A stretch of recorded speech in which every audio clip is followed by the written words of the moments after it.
Hey there, Drowsy Historian here. Tonight you're not marching in glory or leading a charge or even firing a rifle. You're slipping quietly into the mud-soaked veins of the Western Front, the trenches where damp walls, stale air and tiny whiskered shadows create a world all their own.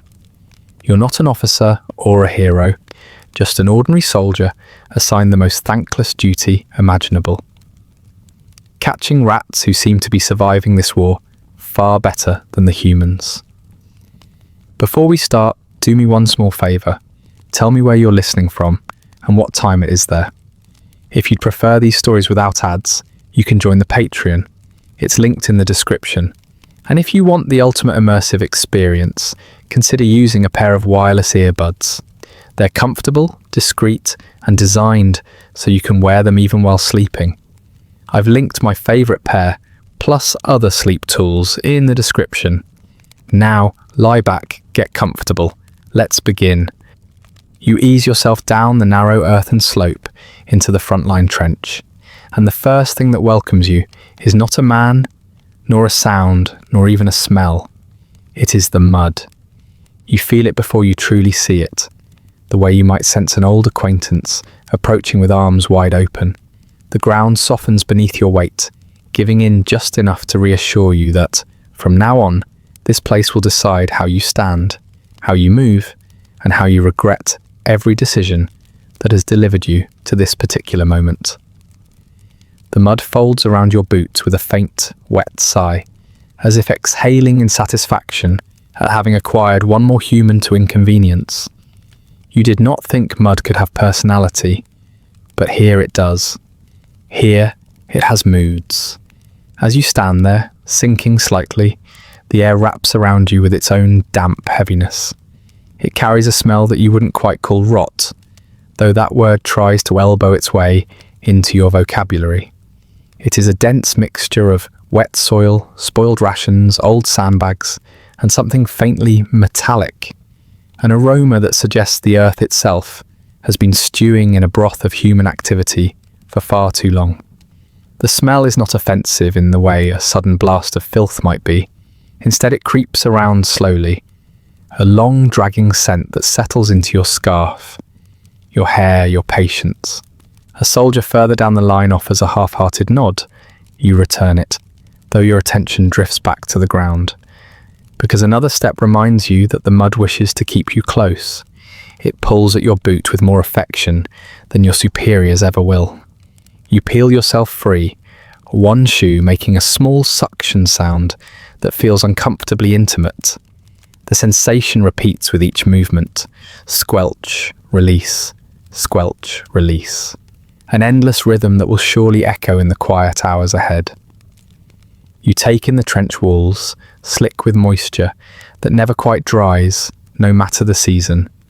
The wooden planks meant to fortify them bow inward slightly, giving the impression that the entire structure is slowly, politely collapsing. Above you, a strip of grey sky presses down, thick and heavy, as though it disapproves of everything beneath it. The light is faint, filtered through layers of mist and smoke, making everything appear softer, blurred, gently miserable. You ease deeper into the trench, moving slowly, because haste is a foolish concept in a place where every surface fights against it. You run your hand along a damp support beam and feel the texture of the wood, swollen, spongy, exhausted. The boards underfoot shift unevenly, some giving way with an untrustworthy flex, others sinking altogether beneath thin pools of water. You notice that the mud here is not a consistent colour. It shifts from dark brown to greyish black to a greenish tint you decide not to investigate further. Your coat rubs against your skin where the fabric is already damp, and you breathe slowly as though trying not to offend the air itself. Each inhale carries the faintest sweetness of decaying leaves, mingled with the cold bite of wet earth. Each exhale forms a thin fog, disappearing quickly, as if the trench refuses to hold on to even the most basic thing you offer it, a rat catcher. That is what you have been assigned to become. though no one bothers to explain how one becomes such a thing. You imagine there is no ceremony, no proud handshake, no manual filled with wisdom. You suspect the qualifications begin and end with an ability to tolerate discomfort, and even that feels generous. The mud clings to you not just physically, but conceptually, as if claiming your thoughts as well. You realize that its presence defines the very rhythm of this world. Conversations happen slowly, footsteps cautiously, and time itself seems to drag, its pace measured by the sluggish flow of muck around your boots.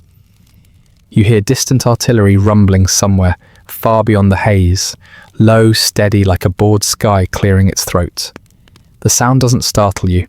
It simply drifts overhead, indifferent to your presence. The trench absorbs the noise, muffling it until it feels more like a suggestion than a threat. You find this oddly comforting. There is something reassuring about the way the world above carries on while you exist in this quiet, mushy corridor below.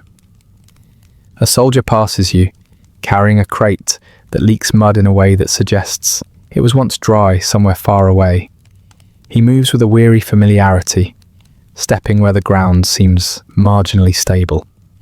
You watch the path he takes, only to discover that even those deliberate steps leave behind new puddles, new pockets of uncertainty.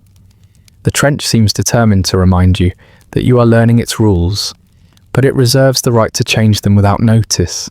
You take another breath and feel the cool air settle in your lungs. It is strangely grounding, despite the fact that the ground itself is anything but. You shift your weight again, testing a nearby plank that groans in protest. Your foot slides slightly, sending a small wave of mud cresting against your ankle. The sensation is cold and unwelcoming, yet consistent with the trench's overall hospitality. You pause at a small recess in the wall where someone has carved out a space barely large enough to sit. You lower yourself cautiously until the mud reaches the midpoint of your calves and decide this is close enough to relaxation.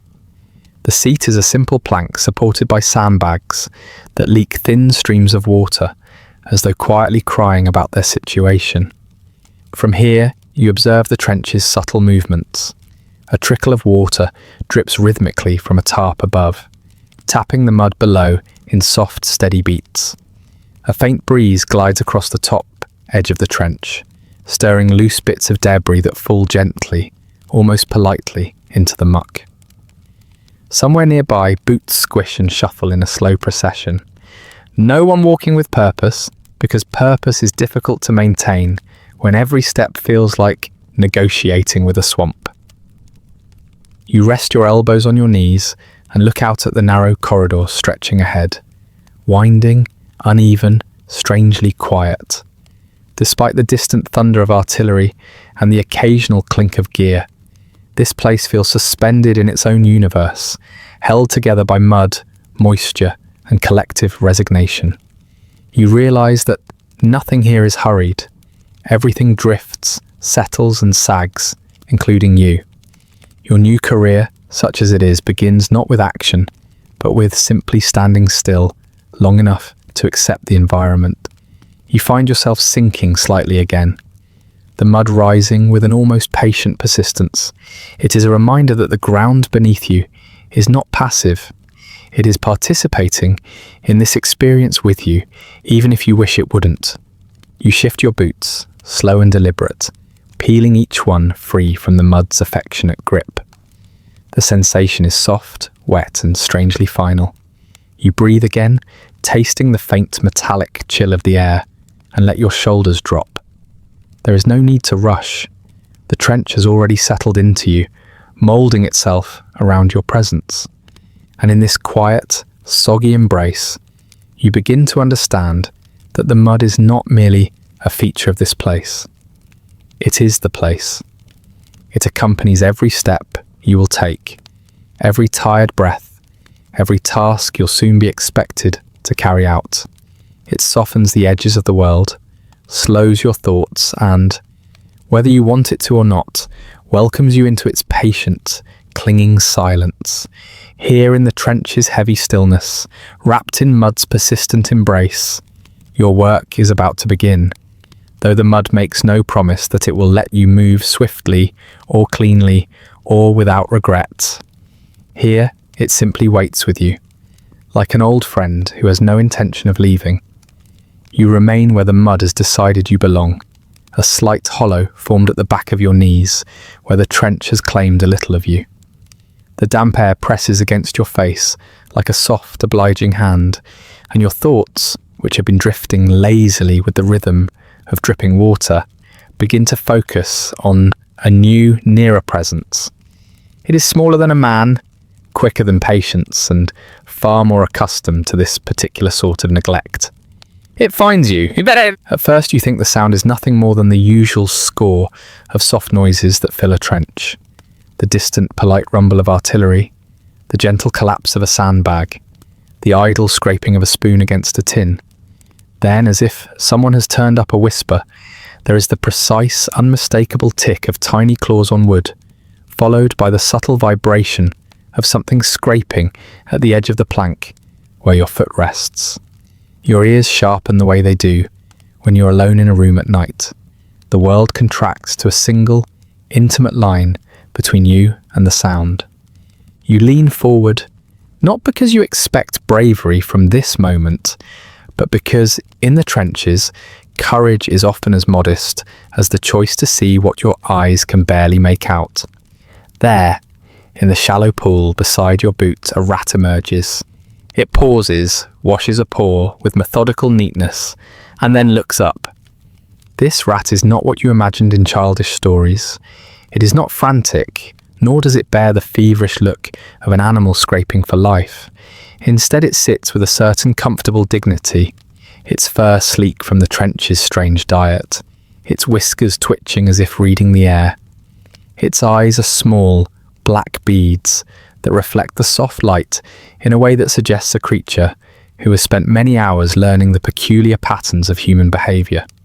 You feel, immediately and with a small flare of annoyance, that it is assessing you with the kind of cool, thorough examination you reserve for ill-fitting boots. There is a kind of silence that follows the rat's glance, an absence of the usual background noises, as if the trench itself has paused to watch how this meeting will unfold. The animal's chest expands and contracts in a rhythm so unbothered it borders on contemptuous. It seems to have taken for granted the abundance here. The soggy rations left in half-open tins, the loose crumbs that cling to the edge of a pack, a discarded sock that smells like a well-seasoned stew. It has been fed not by kindness, but by the habitual waste of those around it. You notice the way its whiskers fan, decisively, like a small, judgmental hand. There is an almost human expression in that little face, a mixture of surprise at having an interloper and faint, dry amusement at the idea that you might change anything. You, whose hands are cold, and who have been drafted into a job that requires mingling with the filth the rest of humanity prefers to ignore, find your dignity quietly reviewed by a creature no larger than a loaf of bread. Your initial anger, if that is the word for the small flare of indignation at being examined by vermin, settles into a more complex emotion. There is a grudging admiration for the audacity of this animal. It has learned through slow, relentless practice to take from a world designed to trample it. It navigates rotting rope and soggy boots with an ease you do not possess. It dines when you go hungry, sleeps warm while you shiver. It has built a life in the margins and done so with a confidence that borders on insolence. You had imagined that catching rats would be a straightforward task. Set a trap, collect a pest. But as the creature studies you, you begin to perceive the social life of the trench in a new, inconvenient light. These rats have their own hours, their own trails, their own etiquette. They move in the dark with a choreography that is almost respectful of the structures men have erected. They avoid boots, but only until curiosity or hunger overrides caution. They have developed paths along the undersides of boards, through little hollows in the sandbags, and along the seams of the dugout where the wood is dry enough to offer a squeak-free passage.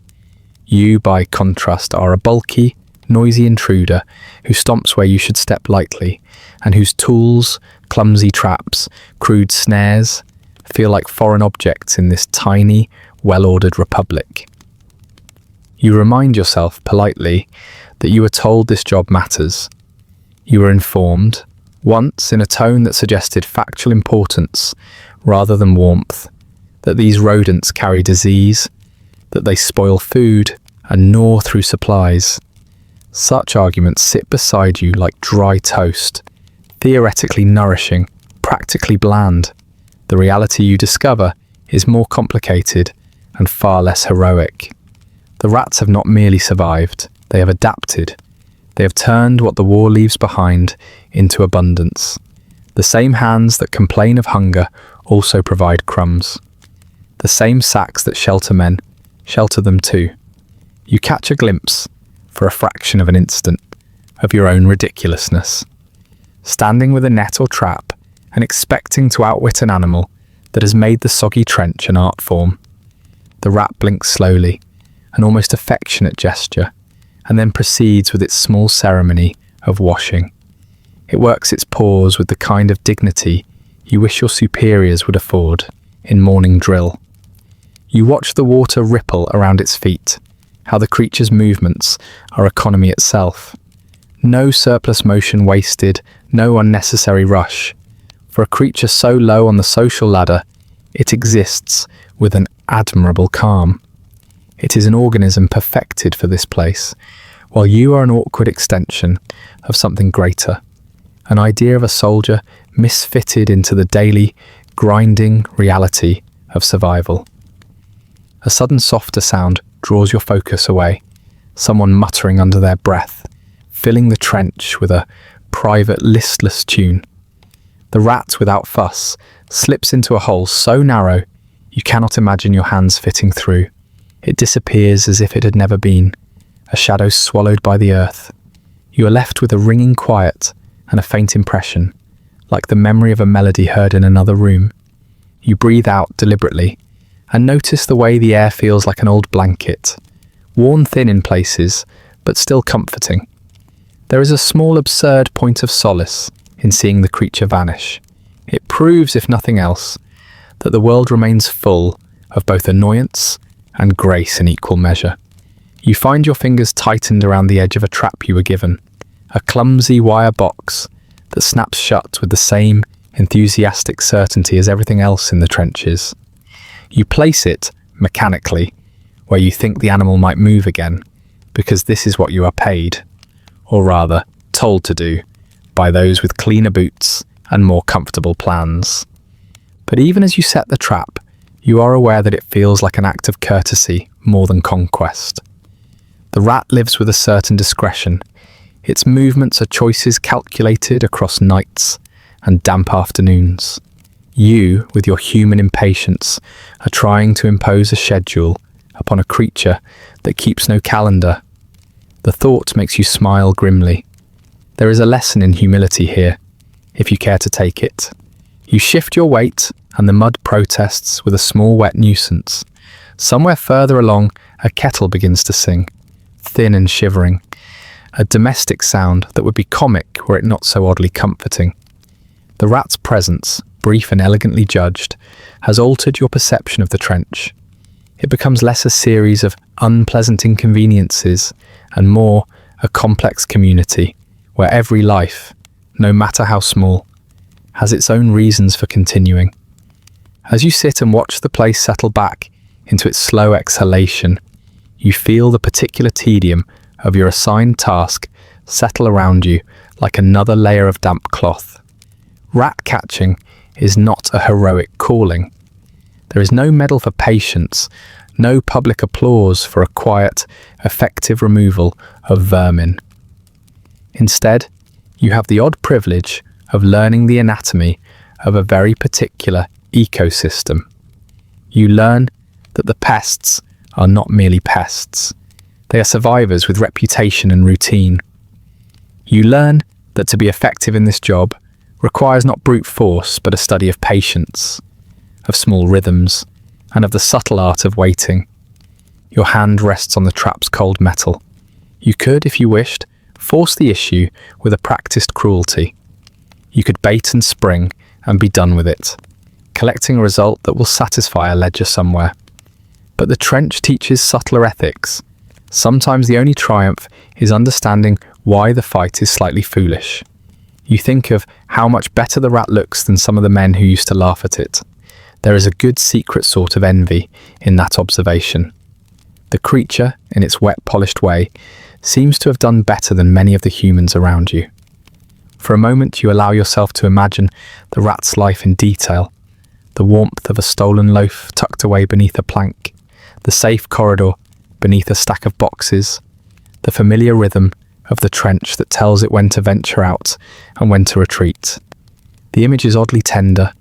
You find your heart adjusting to the unglamorous truth that in this muddied theatre of war, the animals have become better adapters than the men who continue to insist on rules and orders, as if those things had any authority over hunger and rot.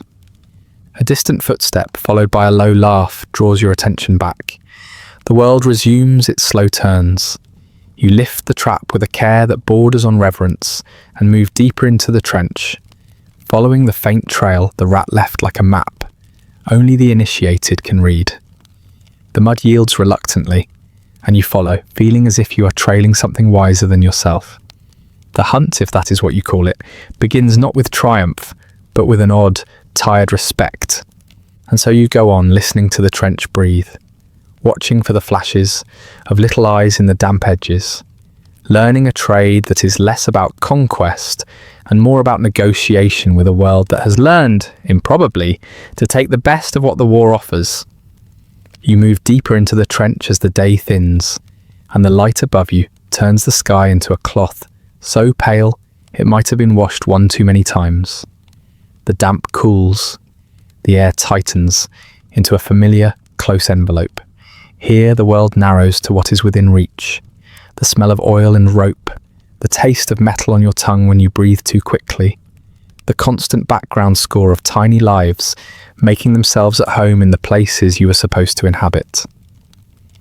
Night arrives not with a bang, but with a lowering of sound, as if the day has simply decided to stop talking and let everything else be heard. You settle into a spot where the boards are less rotten, where your back can lean against something that will not immediately betray you to a puddle. You prepare with the deliberate slowness of someone who understands that sudden motions attract the wrong kind of attention. Your gear sits beside you, a net with a handle dimpled by previous hands, a rusted spring trap with its grim, efficient smile, and a length of cord that will someday prove too short for some necessary purpose. You arrange them as a farmer might arrange tools before evening, neatly, out of habit, because order brings the illusion of control. And then you listen. At first it is a texture more than a sound, a faint restless stirring beneath the floorboards, the soft intermittent rustle of fabric as something small rearranges itself, the whisper of whiskers against wood. These are not chaotic noises. They have structure, an economy of movement that betrays planning, not panic. Footsteps in the trench above you are clumsy and obtrusive. These are precise, as if whatever makes them knows exactly how far it can push before the larger world notices. You learn to read that rhythm. There is the quick, nervous tapping, perhaps a single scout rat checking a seam or the edge of a loaf. There is the slow, steady nibbling that suggests a rat, with time and purpose, savouring its find. There is the rustle of a small convoy, a tiny parade of rodents slipping through a fissure where a plank meets a sandbag, each following the other with the absent-minded discipline of a practiced march. There is something almost respectable in their order. The rats have roots the way you have roots. They know which gaps in the boards lead to the warmest hiding places, which holes run toward the stores, which seams carry more crumbs than others. You observe with a mixture of professional irritation and involuntary admiration that these paths are maintained with a care you seldom see in humans here. They move with an efficiency that suggests generations of trial and error, adaptations passed down not by manuals but by habit, by necessity, by a small, unromantic kind of folklore whistled in whiskers. As the trench darkens, the sounds gain confidence. Little feet scuttle across the planks in a score that seems to come from all directions at once. You can tell by the cadence when a particularly bold rat announces itself. Its scratches are longer, louder. It is the sort of animal that will test the edge of danger just to see what comes of it. Others are cautious. They move like conspirators who have agreed on a plan and must not risk discovery. There is a communal sense to it, a shared understanding that the trench belongs to whoever is most willing to tolerate its filth. You lie still for long stretches, a human stone in a river of fur and tiny claws, and in those stillnesses your mind goes to strange places. It measures out the night by the micro-events. The second a rat pauses to groom, the moment a paw splashes in a shallow puddle, the quiet shuffle of indistinguishable lives passing through the seams of human occupation. Time dilates. You grow permeable to the trench's smaller rhythms. Your breathing slows to match the nocturnal economy, and you begin to count hearts and whispers instead of hours. Every so often, an animal will scratch a little too loudly, and you will startle at the sound as if it were the rifle of youth. You steady yourself and remember that startle is a luxury you can afford only in private. The men near you are asleep or pretending to be, and anything that interrupts the fragile cadence of rest is a nuisance for which you will receive no sympathy. So you learn the art of being quietly awake, a long attention that makes no demands, that catalogues without comment. You set a trap with a methodical gentleness. There is a trick to it, bait placed not where the first noise appears, which is often a decoy, but where a trail runs low and shy, where fur is likely to brush the wire unnoticed. You have learned that the rats are wary of sudden things, and that empty aggression is wasted effort. The best victories are the ones that take so little of your energy they feel almost accidental. You position the trap and then sit back, because the true work in this role is economist-like, allocating patience where the dividends are uncertain. At moments, their industry makes you reflect, not without a sly, tired humour, on your own oddness.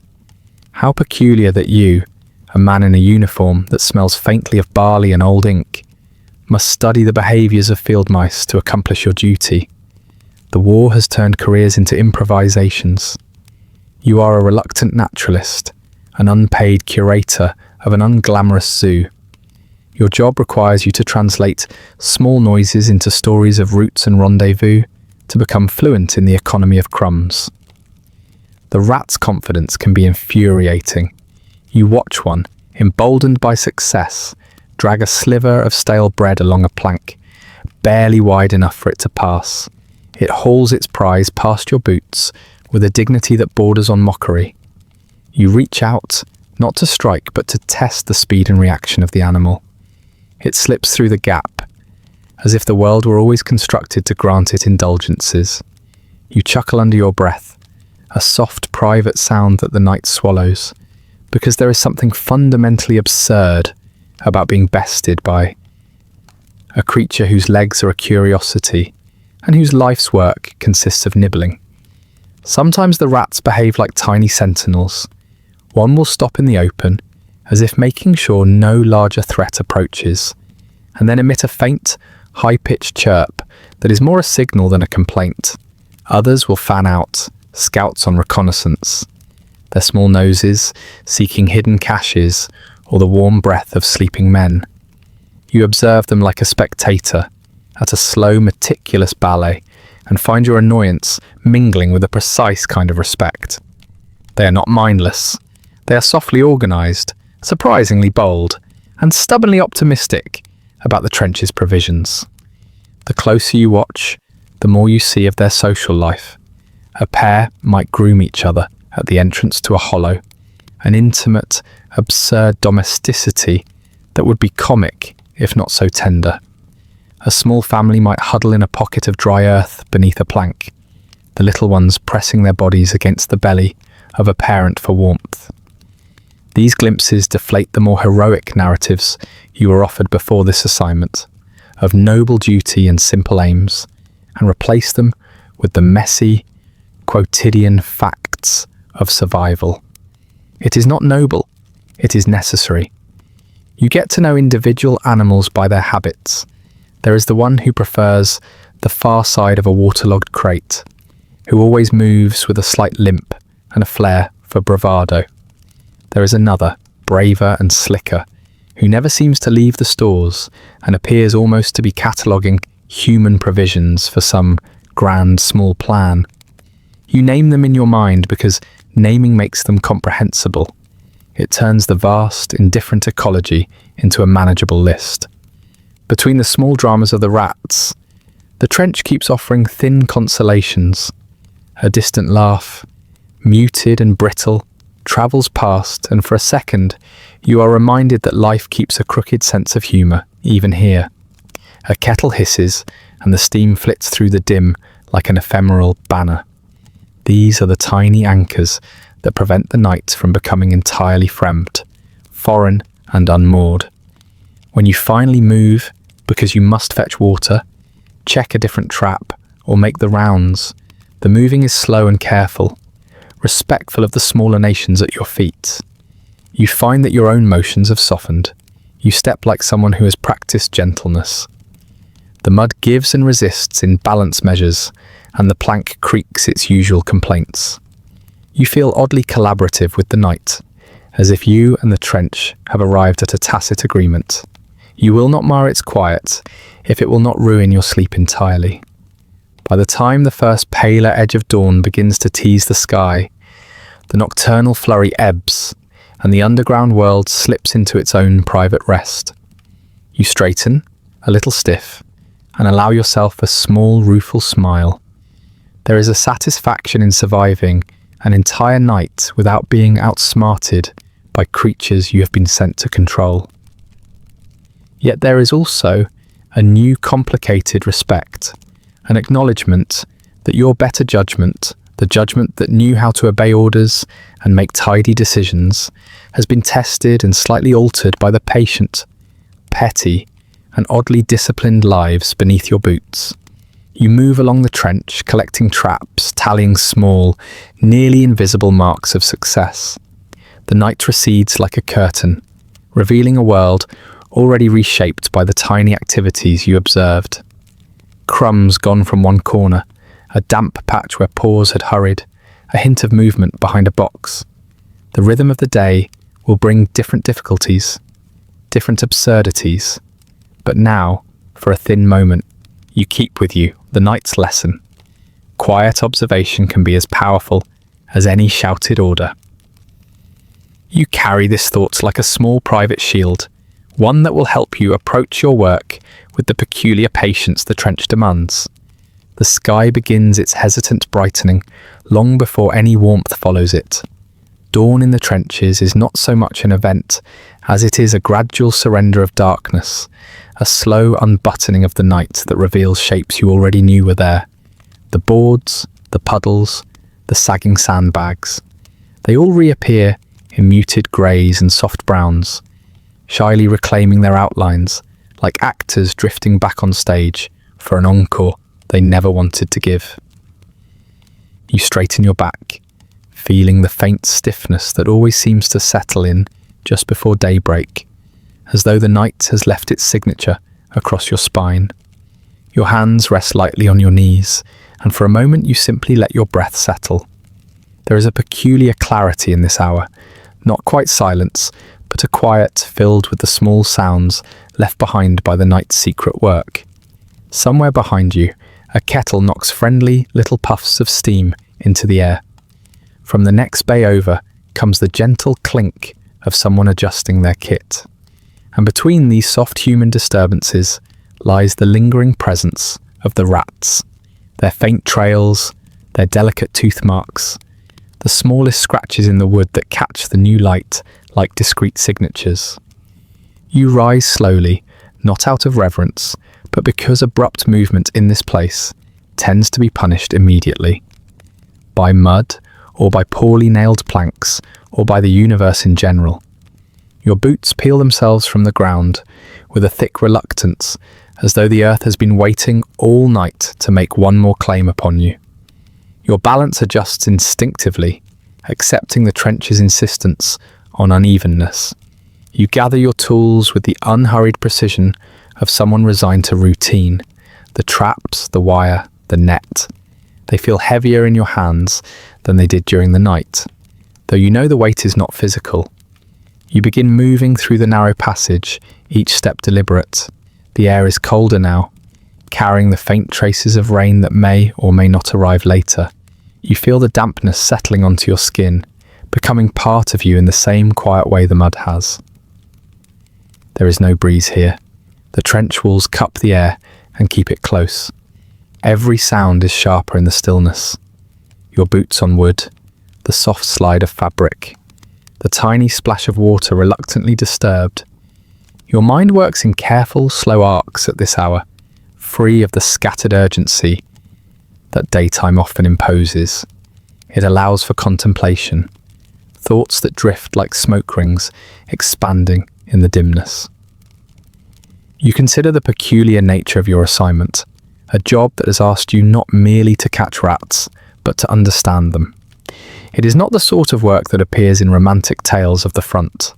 There are no songs about the quiet rivalry between man and rodent, yet here you are, refining a craft that history never intended to be elegant. You notice how instinctively you now listen for the signs of movement. Before you turn a corner, your ears stretch forward, searching for the tiny, rhythmic skittering that signals activity. Before you lift a crate, your hand touches it lightly first, checking for the faint vibration of hidden life. You have learned that in this particular universe, success depends on listening, not for the dramatic, but for the nearly inaudible. A single soft chew can be more informative than a dozen shouted orders. You catch yourself performing these actions with a kind of automatic grace, and it makes you sigh internally. You are becoming competent at this, and that is both comforting and uncomfortably ironic. There is something decidedly absurd about growing skilled at a job no one ever dreams of having. You imagine some distant historian flipping through records with a raised brow, pausing when they see the words rat catcher beside your name. They might assume it was a punishment or a joke. They would not expect the truth, that the trenches needed people to do this, and you happen to be breathing in the wrong place at the right time. In a recess where the boards sag gently inward, you kneel, placing a trap with the same careful precision you might use to set down a cup of tea in a rocking railway carriage. Your fingers move lightly, adjusting the bait so it sits just so, noticeable but not ostentatious. Rats, you have learned, dislike ostentation. They prefer the subtlety of crumbs, the modest lure of something unassuming. You wonder, not without amusement, what it says about you, that you are adapting your strategies to suit their tastes. As you move on, you pass through a narrow passage where the trench bends sharply, creating a small pocket of shadow. It is a space where the night always seems to linger a little longer, reluctant to leave. In that dim pocket, your thoughts sharpen in contrast to the softened light. This job requires a strange mix of detachment and attentiveness, watchfulness without urgency, precision without pride. You realize you've developed the habit of walking with softer steps, not because you wish to be stealthy, but because there is comfort in moving quietly through a world that seldom offers peace. There is a philosophy forming in the back of your mind, one born not of grand ideals, but of mud, of boots, of long hours watching tiny forms teach you humility. You are learning the art of quietly disliking your job. Not loudly, not dramatically, Not in a way that invites camaraderie or complaint, but in the understated, steady manner of someone who has made peace with an unfortunate appointment in the ledger of history. This dislike is gentle, almost affectionate. It is the kind that doesn't sharpen into resentment, but settles into a low, continuous hum. You don't hate the rats. You don't even hate the job. You simply observe it with a kind of bemused disbelief. Each time you reach into a crevice with your lantern angled just so, each time you adjust a trap to compensate for a wobbly board, each time you crouch to examine the faintest droplet of water trembling on a rat-sized shelf, you feel that subtle hum, your quiet acknowledgement that you would not have chosen this path for yourself. Yet here you are. A sound draws your attention, a soft, almost polite thump from the section ahead. You move toward it with a practiced calm, more curious than alarmed. A rat darts out from under a crate, shoots a quick glance at you, then scurries off, its tail leaving a faint, wavering line through the mud. It is the sort of moment that days ago would have startled you. Now it barely lifts your heartbeat. You simply watch it go, feeling a brief flicker of admiration for its confidence. You continue onward, taking note of small details that might help you later. A loose board that offers a convenient bridge over a puddle, a tiny hole chewed neatly into the corner of a sandbag, a piece of missing bark from a wooden post that suggests a rat has been sharpening its teeth. These things form the vocabulary of your profession, the quiet markers of a world within a world. You file them away without effort, as naturally as one might memorize the layout of a childhood street. Eventually you reach a spot where the trench opens slightly, enough for two men to stand shoulder to shoulder without feeling like pieces of bread in a tin. You pause there, breathing a little deeper, letting the air circulate around you. The light is better now, though still distant. Dawn never truly brightens the trenches. It merely lifts them one shade at a time, from black to grey, from grey to an uncertain blend of brown. You rest your hand on the edge of a support beam and feel the soft swelling of the wood beneath your palm. Everything here is slowly expanding with moisture, quietly surrendering to the environment. The trench does not collapse in dramatic ways. It simply surrenders one fibre at a time. You recognise the feeling.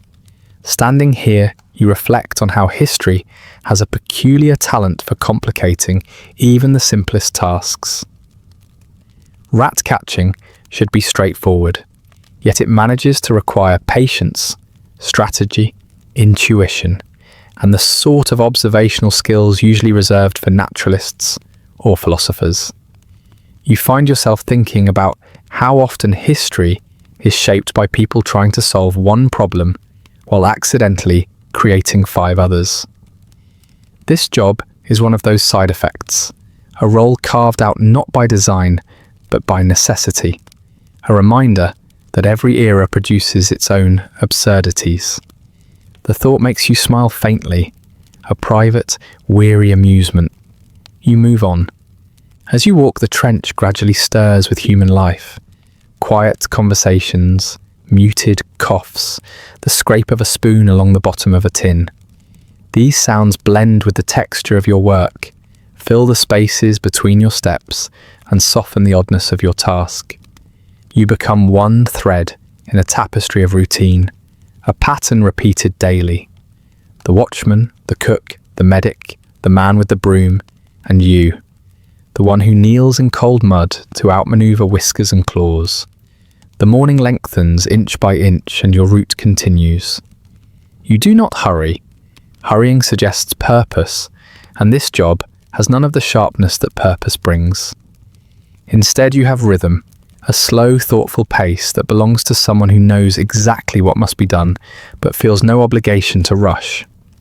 By the time you finish checking your last trap, placing your last bit of bait, and adjusting your last loose plank so it won't interfere with your night's work, the sun has reached a point where the sky begins to resemble something almost normal. You stand there for a moment, letting the quiet hum of dislike settle comfortably in your chest. You know this feeling will stay with you throughout the day, Not heavy enough to burden you, but steady enough to remind you why breakfast never tastes quite right here. You gather your tools and begin walking back through the trench, moving with the ease of someone who has learned, through reluctant practice, exactly how to walk in a place that resists every step. And with each careful movement, each slow breath, each quiet observation of a world both absurd and inevitable, you deepen your understanding of the strange craft you've been given, one that demands gentleness, patience, and a sense of humour, dry enough to match the mud drying on your boots. The morning settles into place with the slow certainty of something that has happened far too many times before. Light filters down in thin, hesitant shafts, catching in the drifting mist that always seems to hover just above the trench floor. You move along the boards, their edges softened by wear and moisture, feeling the gentle creak beneath your feet as though the wood itself is waking reluctantly. Your tools knock softly against your side, an accidental rhythm, steady and unhurried. You breathe in, preparing yourself for another task you never asked to be good at. The trench has its own scent this morning, a layered fragrance that shifts with each step. The top notes are familiar: soaked earth, old canvas, the tired musk of damp wool. Beneath those lie subtler, more specific aromas, ones that speak of creatures who have been here longer than you, working tirelessly through the night to pursue their own culinary agenda. It is a scent that grows stronger as you approach the supply area, and one that makes you pause briefly in quiet resignation. You make your way toward the stores, not because anyone has instructed you in an official capacity, but because the rats have made it abundantly clear that food is the heart of their little empire. You can learn a great deal about your competitors by investigating their dinner choices. Every nibble, every scrap, every shredded corner of a sack is a clue. And like any reluctant historian, you find yourself documenting the evidence with a mixture of fascination and exasperation. A lantern hangs from a nail in the plank wall, its light flickering softly over the crates and sacks. You lift it and feel the warmth against your fingers. One of the few things here that is reliably warm. The stores are a cramped pocket carved into the trench wall, a space where practicality has reluctantly coexisted with dampness. Stacked boxes lean inward with the fatigue of old men, and bags of rations slouch against each other like comrades who've lost the will to stand upright. You take a step inside, and the first smell that greets you is unmistakably the work of rats, a pungent mixture of droppings, stale crumbs, and a faint oily tang from something they have gnawed through. It is the sort of smell that speaks of confidence, not the desperate scent of scavengers, but the unapologetic aroma of creatures who believe the place belongs to them. Kneeling beside a crate, you lift the lid gently. Inside are hard biscuits, the kind that resemble building materials more than food. A few lie untouched, but others bear the unmistakable half-moon marks of tiny teeth. You pick one up and turn it over in your palm. The rats have left a pattern, a fine, symmetrical etching that feels almost artistic in its precision. You cannot decide whether to admire their craftsmanship or be annoyed by it. You set the biscuit down and continue examining the supplies. A bag of oats has a neat circular hole chewed into its corner, as though the rats appointed a single individual to perform the task with professional pride. A slab of dried meat hangs from a hook overhead, and though it remains intact, the rats have left behind tiny footprints on the crate directly beneath it, footprints that suggest an unsuccessful but determined climbing attempt. You find yourself impressed by their ambition, even as you sigh at the evidence. You shift your attention to a pair of boots placed beside a crate, awaiting repair. One of them bears a chewed edge where the leather meets the sole. You lift it, feeling the rough, frayed fibres where teeth have worked their way through. The scent of old polish and wet hide rises to meet you. Boot leather may not appear appetizing, but the rats have shown an extraordinary capacity to eat whatever the trench offers them. They are not picky. They are, in fact, the least picky diners you have ever encountered. You straighten and sigh quietly, letting your breath escape in a thin, tired ribbon. The rats have eclectic tastes, an enthusiasm for variety that would be admirable in any other context. Here, it is simply another reminder that your job is less about catching pests and more about negotiating territory with creatures who consider nothing off limits. Your fingers brush the rough cloth of a sack as you take note of another hole, this one ragged, torn without finesse. A younger rat, perhaps, or one too hurried to perform its work neatly. The oats spilled around the opening have formed a small, uneven mound on the floor, and tiny paw prints adorn it like decorative flourishes. You kneel again, tracing a groove in the wood where the rats have used the same path night after night. Their consistency is admirable. You have never been so consistent about anything in your life. Rising slowly, you make your way deeper into the stores, letting your hands drift across crates and packages. You notice how the rats prefer the corners, the tiny pockets where shadows collect and human attention rarely lingers. You find remains of their meals tucked in these pockets, a gnawed strip of cloth, the hollow shell of a biscuit that appears intact until you touch it and realize it is as empty as an eggshell, and a cluster of dried crumbs arranged in such a purposeful manner that it almost appears decorative. They leave behind traces of their preferences, the way people leave behind letters or journals, small revealing markers of who they are. You feel a certain tired amusement growing within you. There is something undeniably ridiculous about this quiet war for sustenance, this battle fought not with rifles or orders, but with crumbs and teeth. The rats eat everything. Food, fabric, shoes, paper, rope. They are the trench's true omnivores. You, by comparison, are limited by ration schedules, military supply chains, and human digestion. You suspect the rats are winning. Your nose catches another scent, sharper this time, the unmistakable tang of spoiled rations.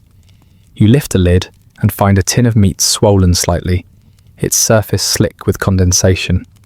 The rats have investigated it, leaving scratch marks along the rim, but even they have standards. They know when something is too far gone, even for them. You appreciate their restraint, though the smell makes you instinctively lean back. Moving further along, you come across a rare scene, an untouched crate of tinned peaches. The rats have tried, they always try, but the metal is too smooth, the surface too tightly sealed. A few faint teeth marks stand as testament to their efforts, but the tins remain intact. You can almost hear their frustration. Imagine them gathering like tiny critics outside a theatre whose doors will never quite open for them. You press your hand briefly against the cool metal and allow yourself a moment of gratitude for this small victory. It is not much, but in the quiet arithmetic of trench life, even the smallest preserved ration feels like a triumph.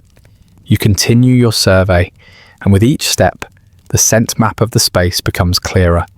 Damp cloth has its own melancholy perfume, a soft mustiness that clings to everything. Spoiled rations layer a sourness over the air, thick and lingering, and the rat droppings, those tiny smug pellets, add their particular note, earthy and sharp. Together they form an atmosphere that only the trenches could produce, a sort of culinary fog that envelops you whether you wish it or not. You breathe slowly through your nose, deciding that the best way to endure the smell is to treat it like bad weather, present, inevitable, and not worth arguing with. You allow your mind to drift around the scents the way a historian drifts around old documents, not quite appreciating them, but recognizing their narrative value. Each odor tells a story, the tale of the night's activities, the preferences of your competitors, the absurd reality of your task. Picking your way back toward the entrance, you pause beside a crate and spot something unexpected. A rat has gnawed through the corner of a cardboard box, scavenging not food, but the glue that binds the seams. You crouch, examining the neat triangular gap. Glue, it seems, is part of their diet as well. You marvel at their versatility, their adaptability, their complete disregard for the categories humans use to define edible and inedible. You realise, with a wry tug of understanding, that the rats thrive here because they simply refuse to believe anything is beyond consumption. They treat the trench as a buffet. You are merely one more patron trying to get a plate before everything vanishes. Standing again, you take a long breath and feel the damp air settle into your lungs like a resigned companion. You adjust your grip on your net, shift your boots to a slightly drier patch of ground, and step out of the stores. The trench meets you with its usual mixture of quiet hostility and reluctant cooperation. As you walk away, you can still feel the imprint of the scents lingering around you, settling into your clothes, weaving themselves into your memory. You carry them like invisible souvenirs, evidence of a strange apprenticeship in survival. One where your rivals are small, whiskered, and entirely untroubled by conscience. You make your way down the trench, stepping carefully around puddles, listening to the distant stirrings of men waking to their own routines. And beneath those human sounds, faint but constant, is the soft, persistent whisper of the rats continuing their morning rounds, evaluating last night's leftovers, planning their next quiet incursion, reaffirming their place in the delicate, absurd balance of life here. And as you move along, the peculiar truth settles in deeper. You learn the trench not through orders or maps, but through the dietary habits of creatures who will never salute you, never thank you, and never, ever stop eating. The scents of the storeroom still follow you as you walk, a faint mixture of damp cloth and chewed rations clinging to your sleeves like an unwanted companion. You move along the trench with slow, deliberate steps, letting the dim light settle over everything in its usual pale way. The boards creak under your weight with soft protests, and the mud shifts around your boots in that familiar, half-resentful embrace. Morning has drifted into a quieter hour, one of those stretches where activity thins out, and the trench becomes a muted landscape of small sounds and smaller intentions. You pause near a section where the wall bends inward, forming a narrow alcove that always seems to be wrapped in its own gloom. The air there is cooler, and the shadows feel a little deeper, as if the sun has given up trying to reach them. You stand there for a moment, letting the silence settle around you like an extra layer of tired clothing. The stillness is broken only by the subtle plip of water falling from a sagging tarpaulin overhead. You lean slightly forward, peering into the dim recess, sensing movement before you truly see it. It's a subtle shift, a faint rearranging of darkness. You breathe quietly, and then, as the shadows settle, you spot the small figure emerging from its hiding place. A rat steps out with a quiet confidence, its paws landing softly on the wooden plank. It pauses, lifts its head, and looks directly at you. There is nothing rushed or startled about the encounter. The rat doesn't flee, it doesn't pretend not to see you. Instead, it stands with a posture you can only describe as assured, shoulders set, whiskers forward, eyes gleaming with a measured patience. It gazes at you with an expression far too composed for something that weighs less than a loaf of bread. You hold still, half waiting for it to scurry away, but it doesn't. It simply continues to look at you. You felt judgment before, plenty of it, delivered in tones ranging from irritated to outright furious. But none of those moments felt quite like this, standing in a dim trench alcove while a rat examines you as though conducting a private review. Its dark round eyes reflect a calm contemplative intelligence. You feel the faint, uncomfortable sensation of being assessed and found, if not wanting, then certainly unimpressive. The rat shifts forward slightly, its tiny claws tapping softly against the wood. Its whiskers twitch, analysing you with subtle flicks that feel like tiny verdicts. You sense something passing between you, an unspoken acknowledgement that neither of you particularly asked for this job. This moment, or this peculiar relationship built upon mutual inconvenience. Still, here you stand together, two beings equally baffled by what the universe has arranged for them. You straighten your spine a little, because it seems rude to slouch under scrutiny. The rat responds by tilting its head, an almost academic gesture, as if you've merely earned a footnote. You resist the urge to sigh. There is a limit to how much dignity you can lose in a day, and you suspect you are nearing it.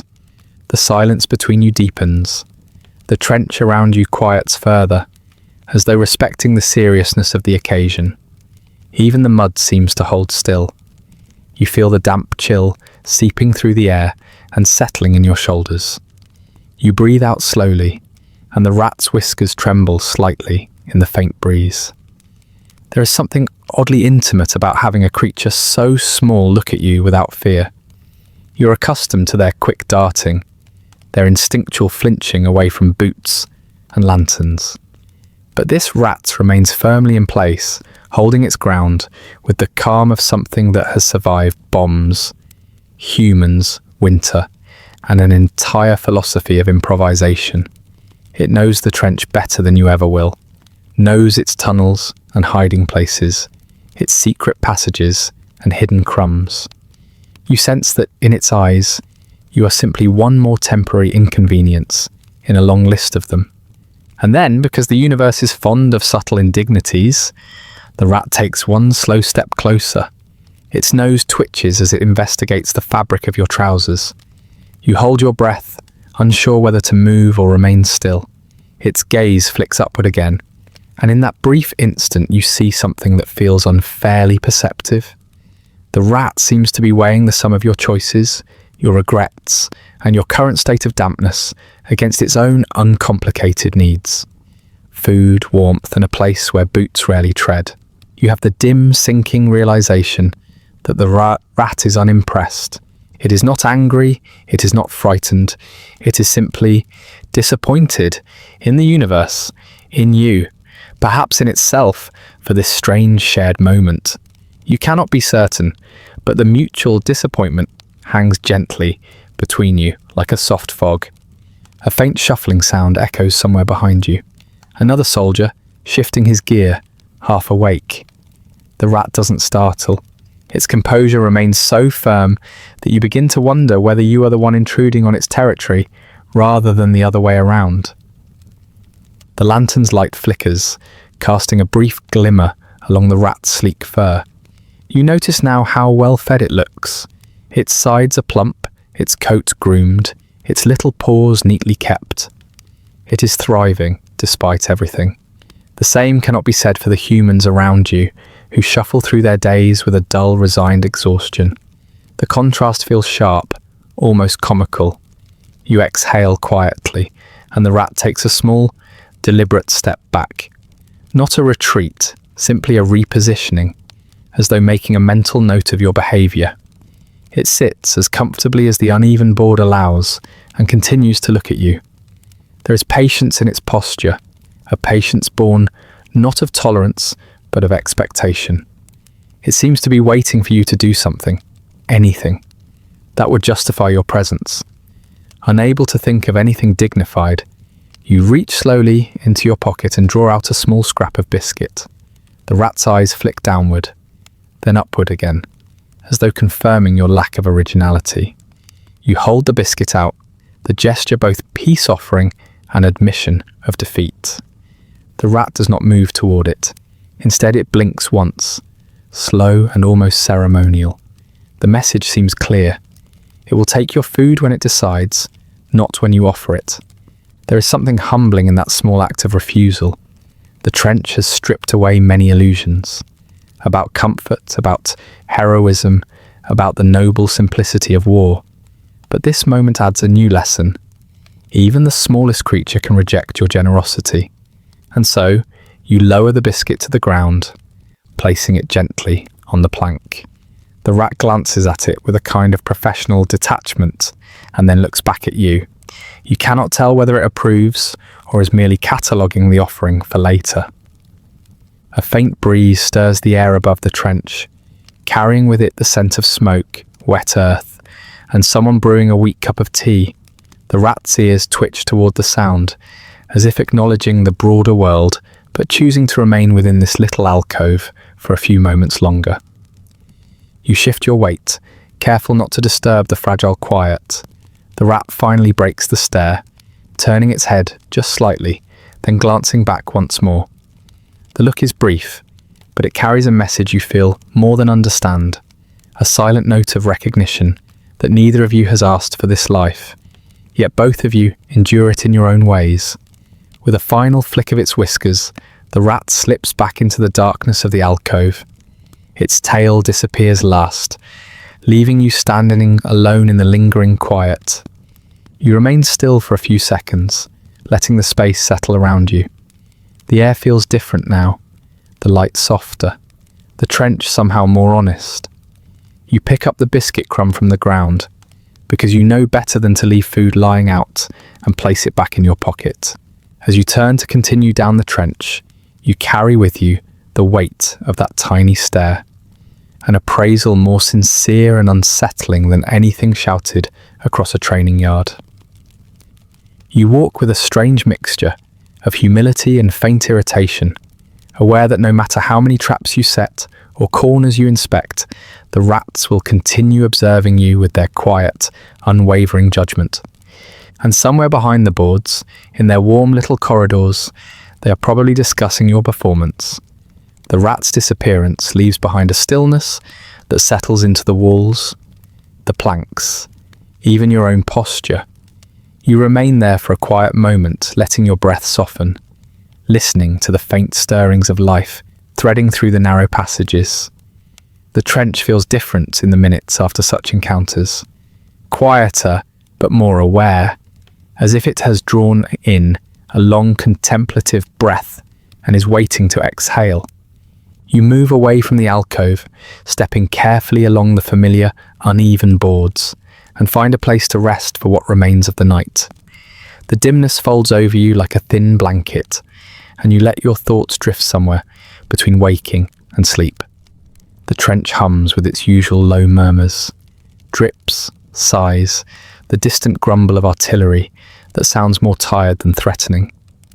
Eventually, your eyes close, not fully, but enough to create the illusion of rest. When morning edges its way back into the world, you surface from sleep without urgency.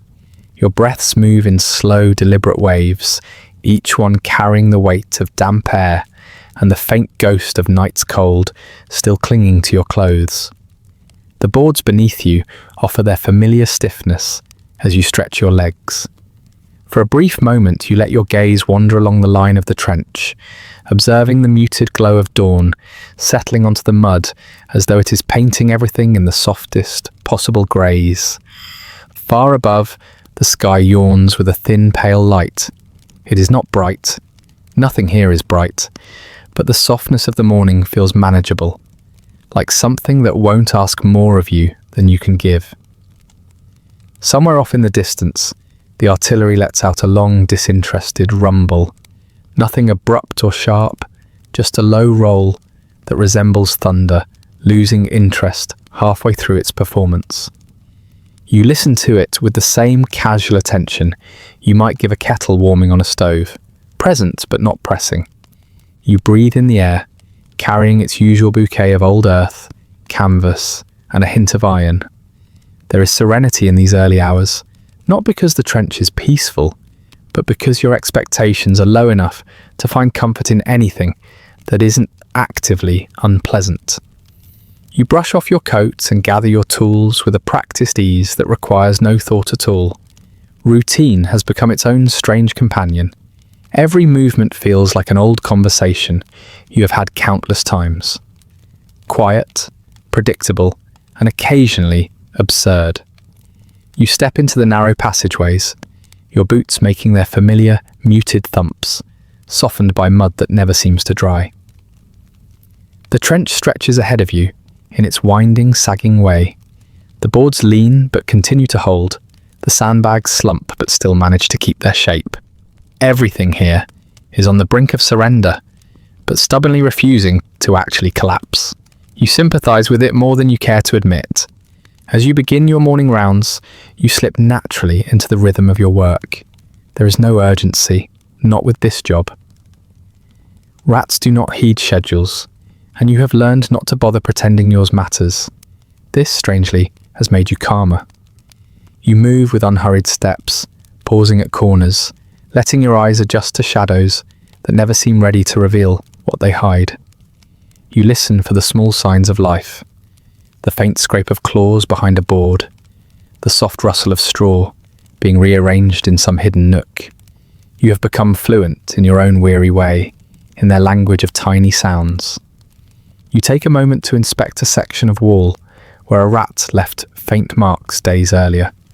The new light reveals little changes, some fresh gnawing, a sprinkle of pellets, a bit of frayed cloth dragged there for reasons only rats understand. You crouch down and run your fingers gently across these clues. They feel like a message left by a friend who communicates in riddles and teeth marks. You adjust a trap with slow, deliberate motions. The metal clicks faintly as you set it into place.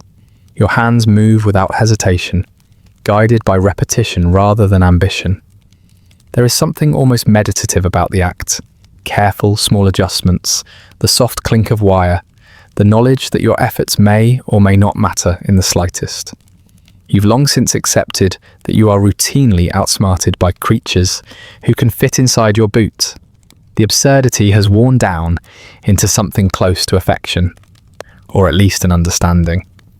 A rat's morning trail leads you to a half-collapsed crate, where shredded paper suggests late-night dining. You pick up a fragment and rub it between your fingers, feeling how easily it disintegrates. Whatever message had once been printed there has been replaced by a new kind of narrative, written in chew marks and abandoned crumbs. The rats have created a chronicle of their own, one page at a time, whether or not anyone reads it. You stand again and let your gaze drift along the row of crates. Some lean like tired men, others sag at their corners, as if the weight of the world is something they've grown accustomed to bearing. You sense movement behind one of them, a subtle shift of something small and soft. You pause, but nothing emerges. Rats rarely grant you the courtesy of predictable behaviour. Continuing your rounds, you weave through the trench like a person tracing a familiar path through a neglected garden. There are small pockets where quiet pools, places where the mud thins out into a stretch of uneven boards, and corners where the air feels colder because the wind teases it from above. Each section has a particular rhythm, a particular set of sounds. You move through them with a slow patience that has become second nature. A few soldiers pass you, offering nods that are mostly acknowledgements of shared existence. No one questions why you move the way you do, why you crouch near walls or linger in alcoves. They know your job well enough to stay out of its way, and you know theirs well enough to let their silence be. You pause at a junction where the trench splits, marked by a stack of crates that smell faintly of mildew and something else. Something starchy, as though the contents have been wearing down from the inside. You lean against one of the planks and let yourself exhale a long, steady breath. There is something soothing about how little urgency this job allows. Tasks unfold at their own pace, without the frantic energy so common in war. You might envy it more if the work weren't so ridiculous. A faint scritching noise draws you to another corner. You bend low, bringing your lantern nearer to a gap between boards. The light filters in, illuminating a small tunnel carved by repeated use. The tunnel is cleanly swept, as if the rats have taken great pride in maintaining tidy infrastructure. You marvel quietly at their dedication. You wish the trench's carpentry shared the same enthusiasm. Your fingers trace along the edge of the opening.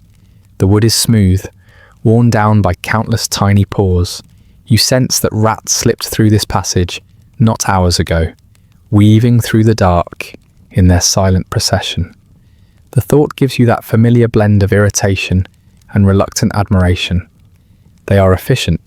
You, by contrast, are just trying to keep up. As the day warms slightly, by trench standards at least, you find a spot to rest, balancing yourself carefully on a somewhat stable plank. You sit with your back against a beam that leans just enough to imply long-term fatigue. The sunlight above you is thin but steady, filtering through the sparse space between boards. It falls in pale stripes across your coat. You take a moment to reflect, not with any dramatic flourish, but with the quiet clarity that the trench occasionally grants. This job is unquestionably futile. You know it, the rats know it, and somewhere deep in the layers of military bureaucracy, someone else probably knows it too. And yet the routine carries on. You set traps, they dismantle them. You bait corners, they reinterpret your intentions. It is a kind of chilled-out rivalry, fought not with weapons but with crumbs and patience. Your hands rest loosely on your knees as you breathe the air, carrying hints of damp wood and last night's fire. In the distance, artillery grumbles again, not threatening, just murmuring like an old man dissatisfied with the sky. You let the sound roll past you. It is part of the scenery now, no more alarming than a chair creaking under its own weight. As you rise to continue your rounds, you feel the odd serenity that comes from accepting the pointlessness of a task. There is freedom in it, in the way futility uncouples effort from expectation. You work because it passes the time, because the slow movements steady your thoughts, because it is easier than wrestling with more complicated questions of duty and purpose.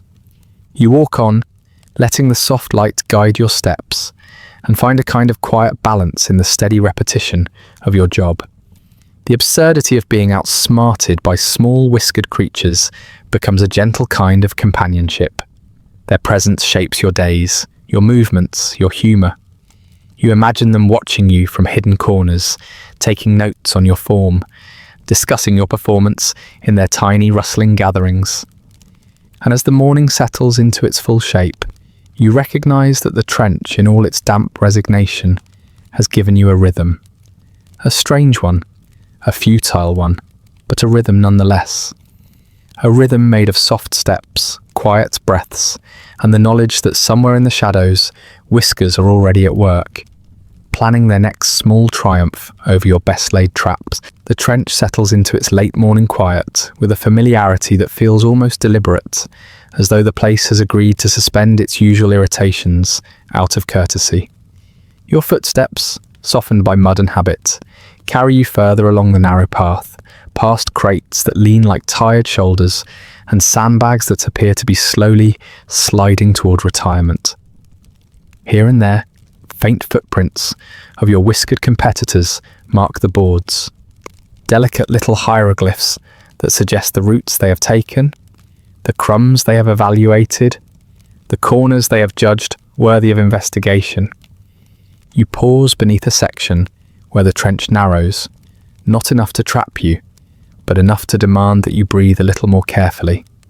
The boards crowd in on either side, and the air hangs cool and still, faintly scented with old rope and damp earth.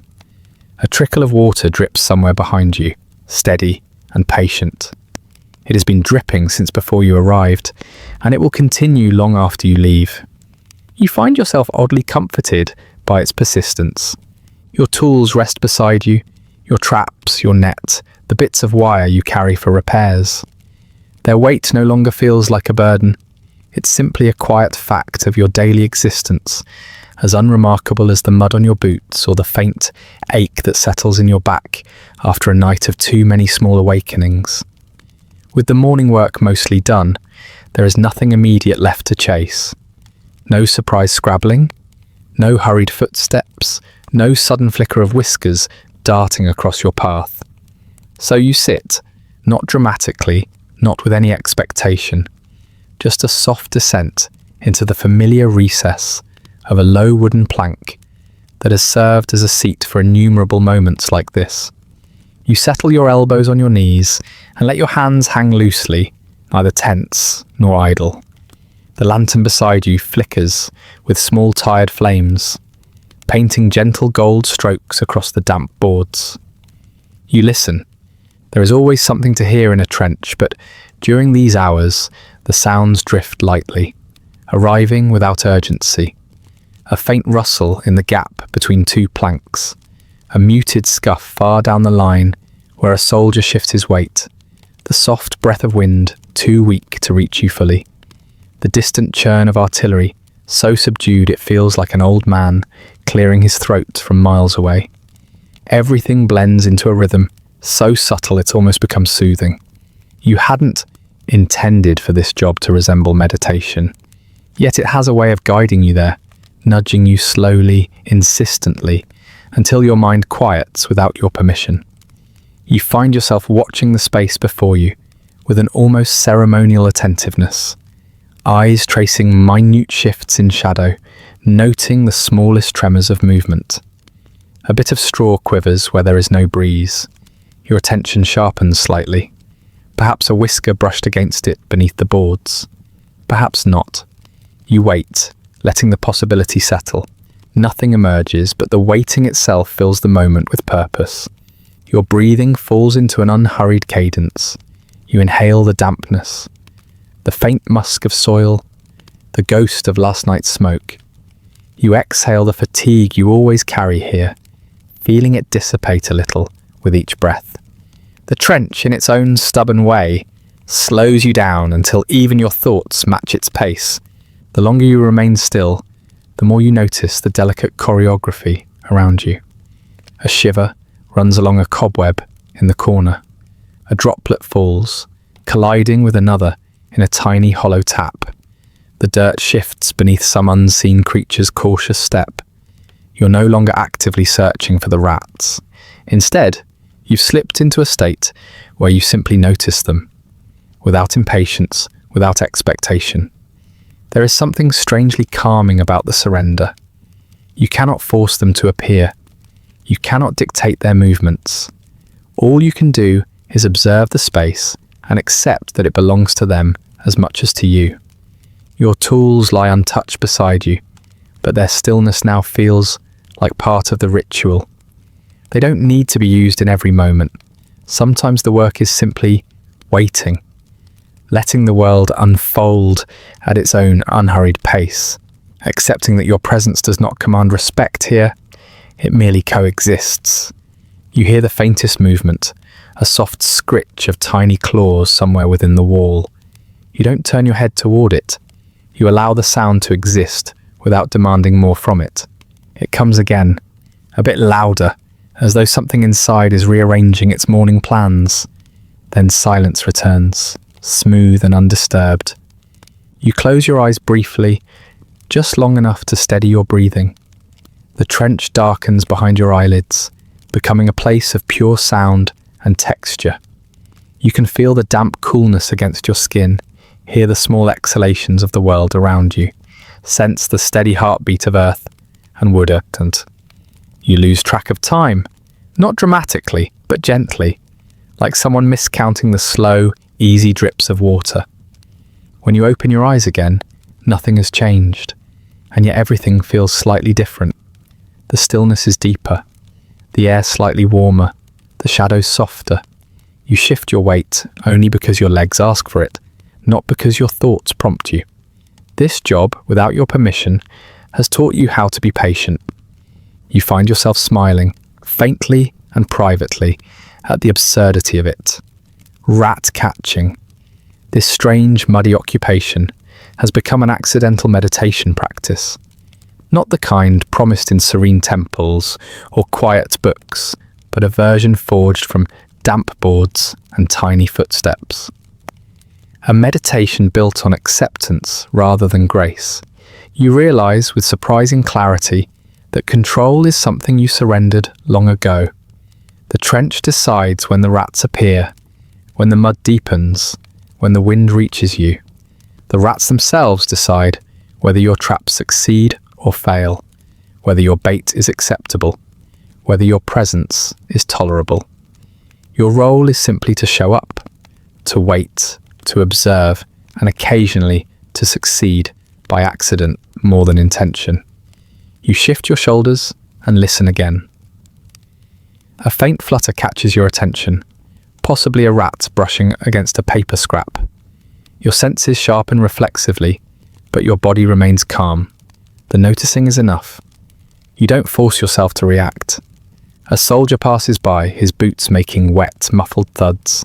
He glances at you briefly, eyebrows raised in a way that suggests he cannot fathom why anyone would willingly sit in this small pocket of gloom. You offer a soft nod, and he continues on his way, leaving behind a brief disturbance of air that quickly settles back into its prior stillness. The rustling returns, slightly closer now. You turn your head a fraction, softly, quietly. A small nose pokes through a gap in the boards. 2 whiskers, then a third. The rat appears with the confidence of someone arriving on schedule. It steps out, pauses, and surveys the area with a practiced eye.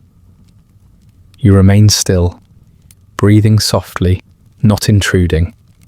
The rat's gaze passes over you briefly, acknowledging your presence without granting it importance.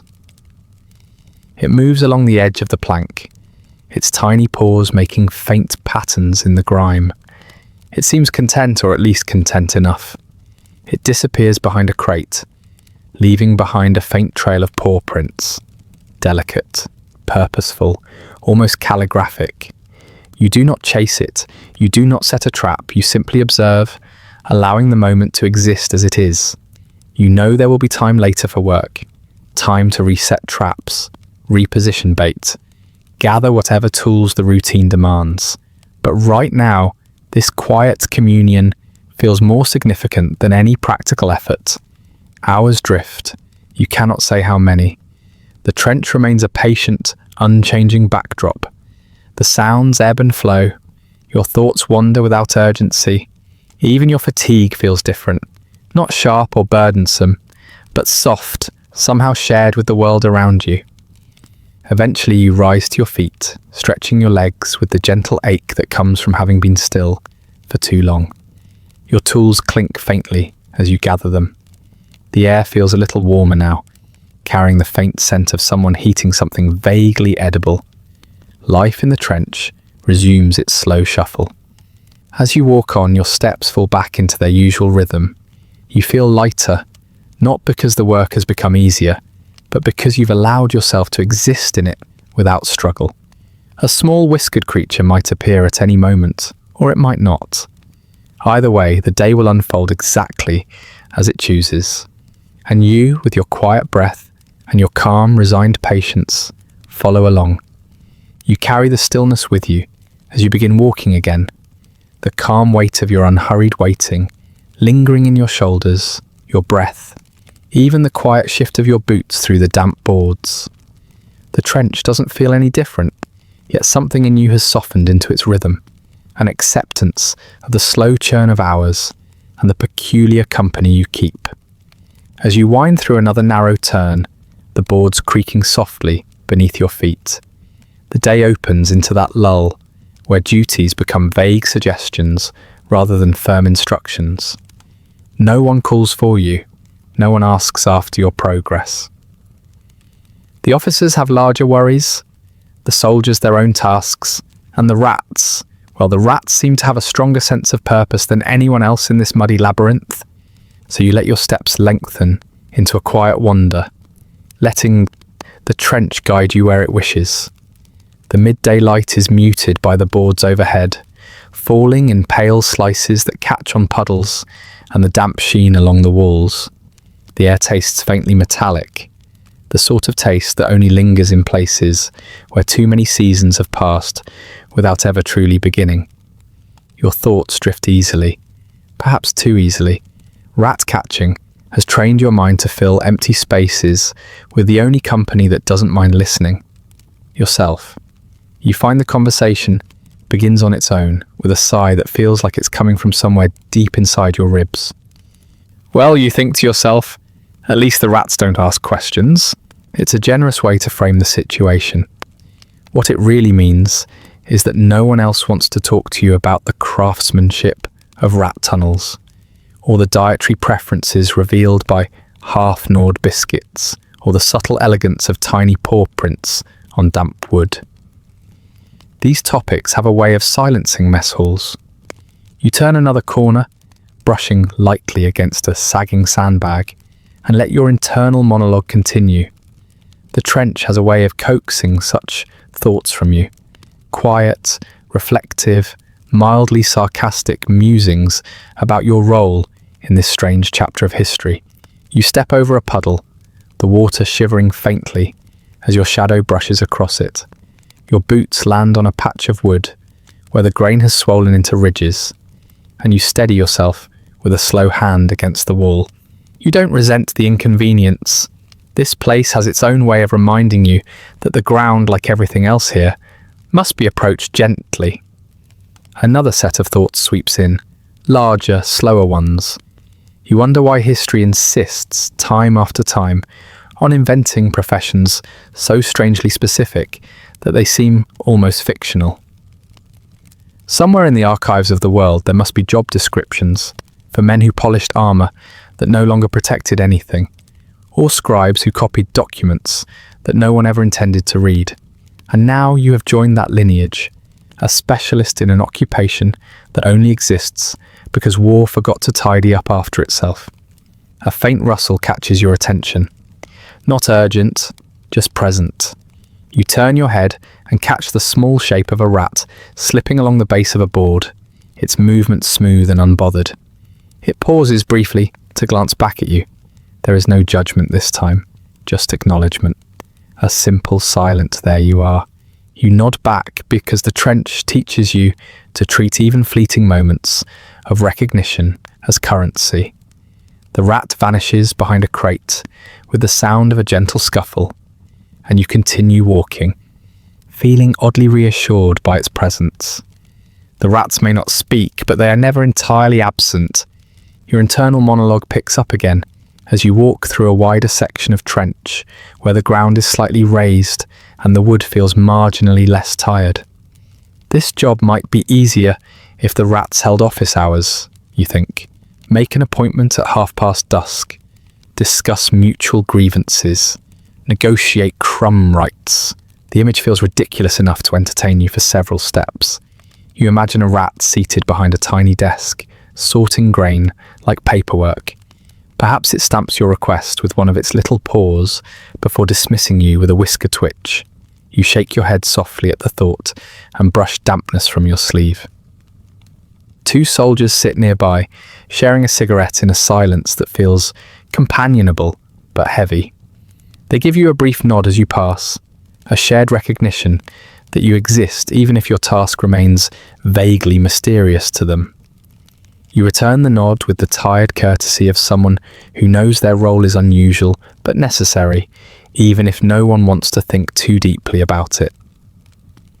You turn into another narrow lane, this one filled with stacked ammunition crates and a few sagging tarps that leak in thin trickles. As you pass beneath them, droplets fall on your sleeve, leaving small, damp circles. You watch them darken the fabric, then soak inward, slow and inevitable. Your thoughts drift again, circling around the idea of meaning. You wonder, not with bitterness, but with quiet curiosity, how much of this work truly matters. You catch rats, but they breed faster than your traps can keep pace. You patch holes in sandbags that will sag again by sunset. You teach yourself patience in a place that refuses to reward it. And yet, each small task creates just enough order to prevent the trench from dissolving entirely into chaos. Perhaps that's all history ever is, you think, as you step past a stack of crates. Small, quiet tasks done by people who will never be remembered, just enough to keep the world from falling apart. It's a comforting thought in its own tired way. You pause near a wooden support beam where a crate has been shoved aside, revealing a gap that leads into a small, slanted chamber. The air there is warmer, as though held close by the earth. A soft skittering reaches you from within. You crouch, lean slightly forward, and see the faintest glimmer of movement. One rat grooming itself in a leisurely way. The sight makes your lips curl into a small, involuntary smile. Rats, at least, never snub you. They don't turn away when you pass, don't shuffle nervously as though avoiding conversation.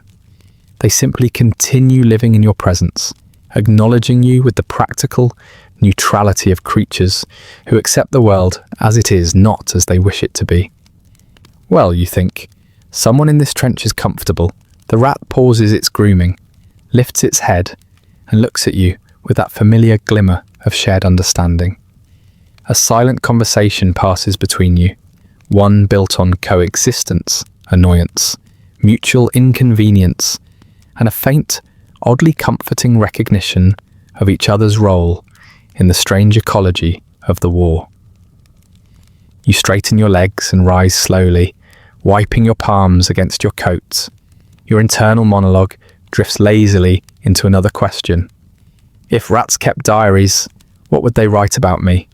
You imagine the entries. Human present again, slow, confused, harmless, drops crumbs occasionally, must observe further. You chuckle softly, the sound echoing briefly against the planks before quieting again. The trench bends toward a small open pocket where a few soldiers rest against the wall, speaking in low, gravelly tones. You pass them with a soft nod, slipping back into the quieter channels of the trench, where solitude stretches long and thin. This is where you spend most of your hours, walking paths that wind like thoughtful questions, brushing against damp walls, feeling the world settle into its usual mixture of resignation and endurance. You think more clearly here, in these narrow lanes where no one expects answers and no one demands conversation. Your thoughts unfold like soft pages, unhurried by urgency or direction. You consider the absurdity of being here, the strange honour of having a job so specific that it feels like the trench itself invented it for you, the way history has a habit of creating roles for which no one could possibly prepare. Another small rustle reaches your ears. You stop, tilt your head, listen. Just a rat slipping through a gap in the boards, likely making its rounds. You smile, and your steps soften as you continue forward. The trench stretches before you, quiet, damp, stubbornly alive. The rats remain unseen for now, but you know they're there, lingering in shadowed corners, ready to shuffle into existence whenever you decide to settle in one place for too long. And so you walk, accompanied by your own thoughts and the faint, steady company of creatures who never judge the conversations you have with yourself. You move through the trench with the slow deliberation of someone who has learned to read the small signs of a world that prefers to fall apart. Quietly, the place hums with a soft, persistent music, an unhurried composition of small degradations, and you find with the weary curiosity of a long-practiced observer that it is possible to tune yourself to it. Once you learn the score, the trench becomes less a scene of random neglect and more a subtle orchestra, each element playing its part in a symphony of decay. Your feet set the first note, a hollow creak as a plank flexes beneath your weight, followed by the faint susurration of mud shifting around a sole. The boards answer in echoes, soft wooden moans that suggest a slow, patient giving up. These noises are not dramatic. They rarely demand attention. Instead, they settle into the background like a low cello, warm and insistent, reminding you that everything here is slowly changing shape. Higher up in the register, there is the brittle patter of mildew claiming canvas. The tarps above you breathe faint, papery sighs as the damp works its way through the fibres.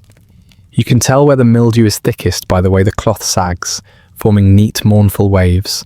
It has a smell that is both green and sour, like a forgotten garden after a season of too much rain.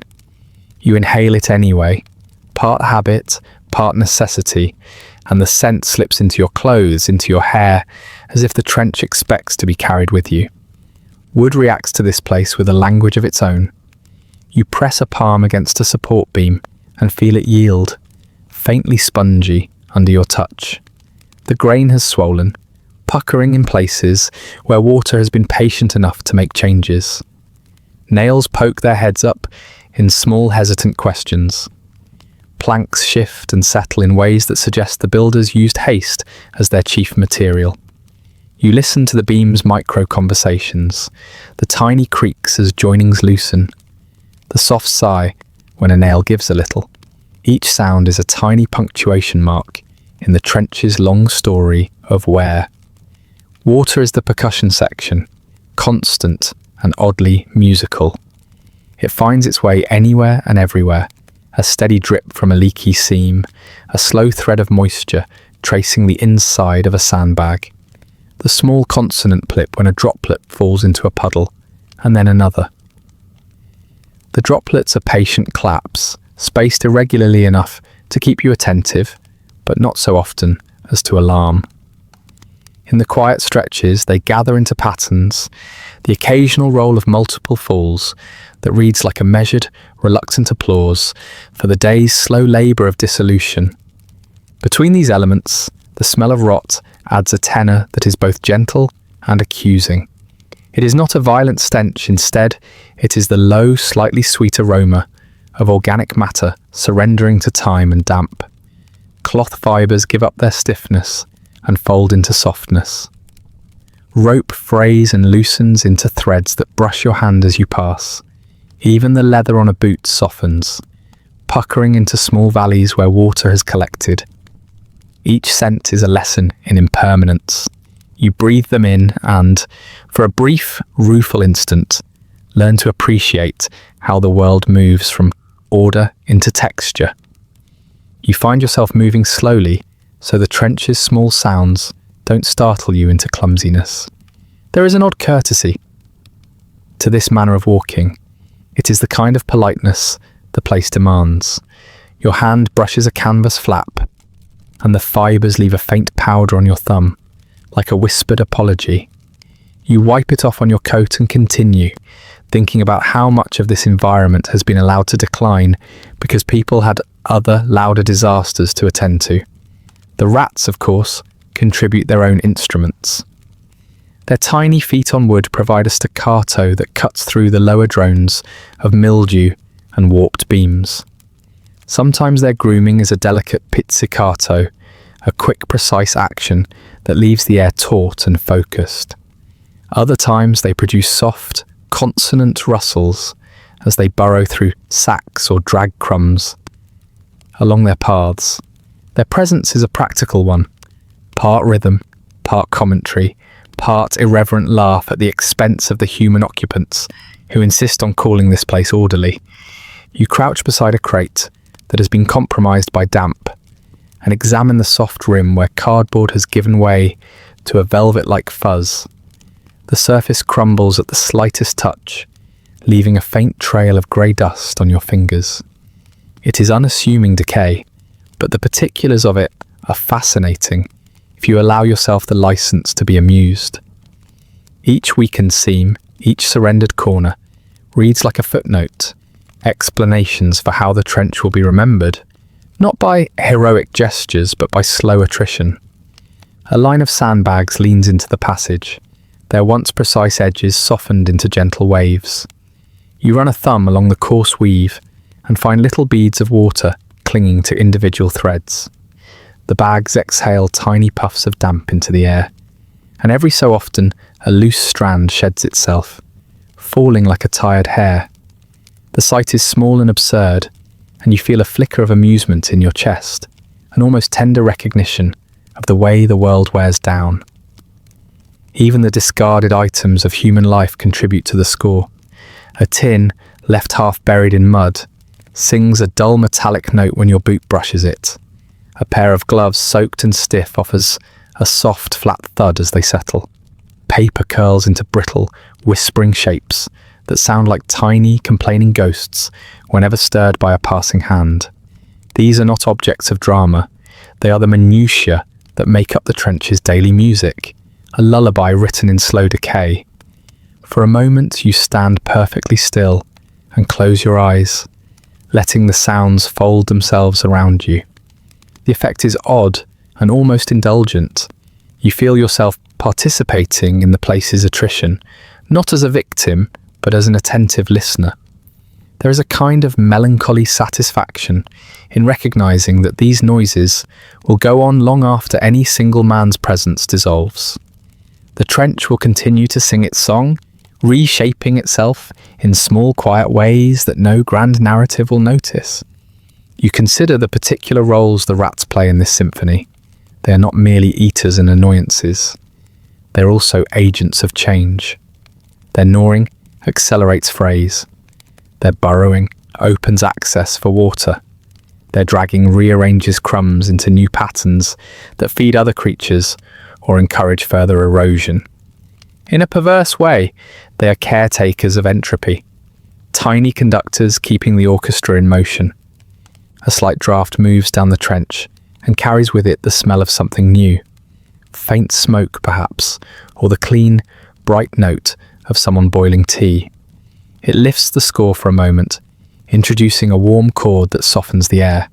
The contrast is pleasing, life's small comforts threading through the larger composition of wear. You take a breath, and the warmth reaches you, unfurling like an unexpected chorus of memory. Of kitchens long gone, of hands that once wrapped bread in paper for someone else's lunch. You touch a nailhead that protrudes from a support beam. It is cool and a little rough against your skin. A speck of rust has begun to form, tiny orange mirrors catching the light. You imagine a future where that nail is nothing but a memory, its place taken by a new piece of wood long since weathered away. For now, though, it is part of the current melody, a small bright accent against the low notes of mildew. As you walk, you find that your mood matches the trench's temperament. You are neither elated nor despairing. You are simply attentive, mildly amused, and quietly tired. You collect the small details like a student of decline, appreciating their shapes, cataloguing their sounds, letting them settle in your memory like rounded stones in the palm of your hand. A rat slips from beneath a sack and pauses to nibble on something that might once have been a crust of bread. Its chewing adds a soft, steady layer to the music, and you watch the rhythmic motion with the calm of someone watching a metronome. There is dignity in the animal's efficiency, the way it makes economy of movement a virtue. You feel a curious kinship for a moment, not in method, but in survival. Both of you are adapting to an environment that insists on change. You move on slowly, the trench's symphony following at your heels. Each note you pass, be it a drop of water, a sighing plank, or a rat's tiny triumphant rustle, becomes another line in the long quiet ledger you carry now. This ledger is not heroic. It does not announce itself with banners or brass. It is a careful, detailed accounting of how small things give way, how materials soften, how environments adapt. It is history written in mildew and wood, in puddles and rust, in the patient persistence of life, finding a way to continue. When you finally take a breath that feels like a full one, deep and slow, you regret it in the small, ordinary way you always regret it, breathing in the trench's layered smells. The regret is immediate but mild, like biting something unexpectedly tart. You let the air leave your lungs on a long exhale and carry on, listening, learning, and collecting the soft, sorrowful music of the place. The trench's quiet orchestra follows you as you move, its damp percussion and soft wooden murmurs lingering in your ears like a tune that never quite ends. You step around another patch of boards, warped into a shallow bow, feeling the subtle give beneath your heel, and something inside you shifts with it, an acceptance, gentle and almost amused, settling deeper with each footfall. The rhythms of decay have a way of softening resistance, blurring the edges of determination until all that remains is a calm willingness to observe the world as it is, not as you hoped it might be.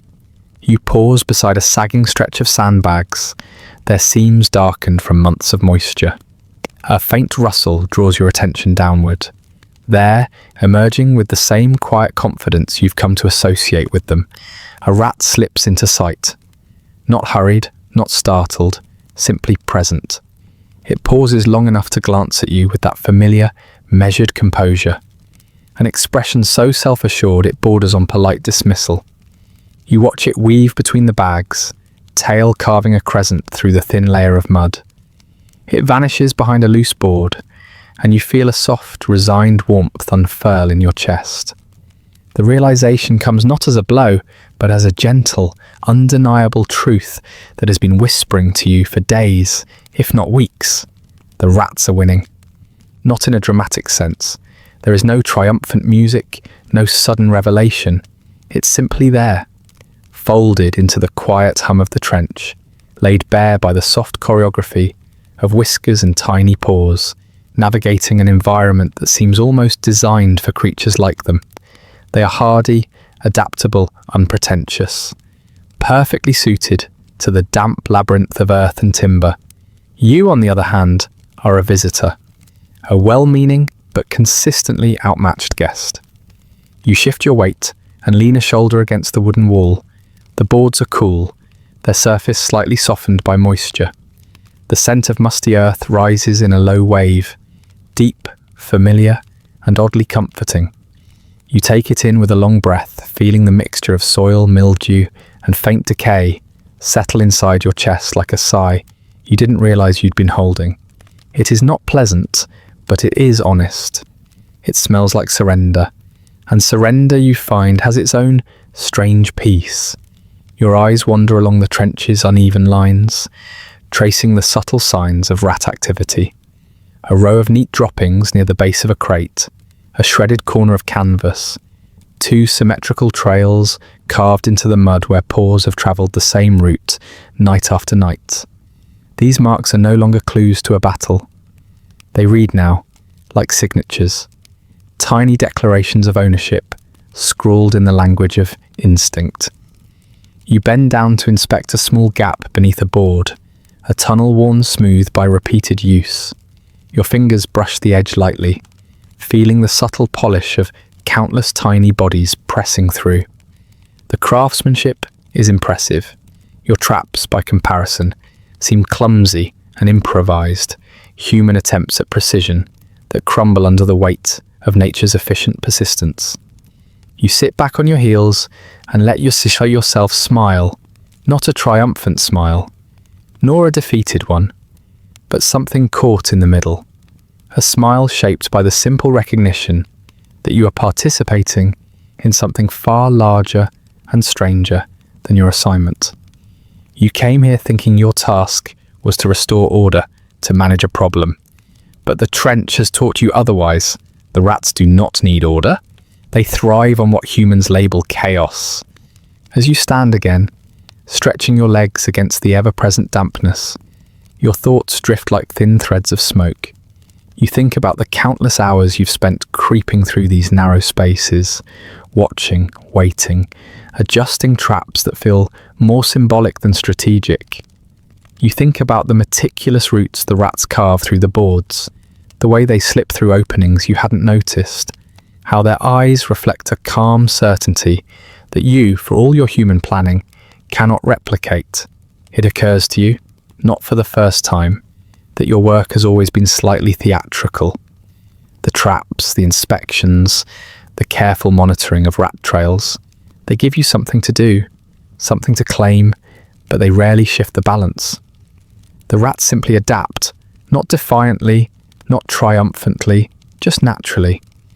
Without fuss or complaint, they rework their routines to fit whatever new obstacle you place in their path. Their ingenuity is quiet and seamless, as though they were designed specifically for every environment humans consider unlivable. A soft scraping sound reaches your ears. You turn to see another rat, a plump one, fur slick and healthy, wandering along the ledge of a crate as though it owns the entire supply line. It pauses and lifts its head, meeting your gaze with a matter-of-fact recognition that requires no dramatics. The look carries neither fear nor challenge. It is simply an acknowledgement, a nod from one creature trying to survive to another, struggling to maintain the illusion of control.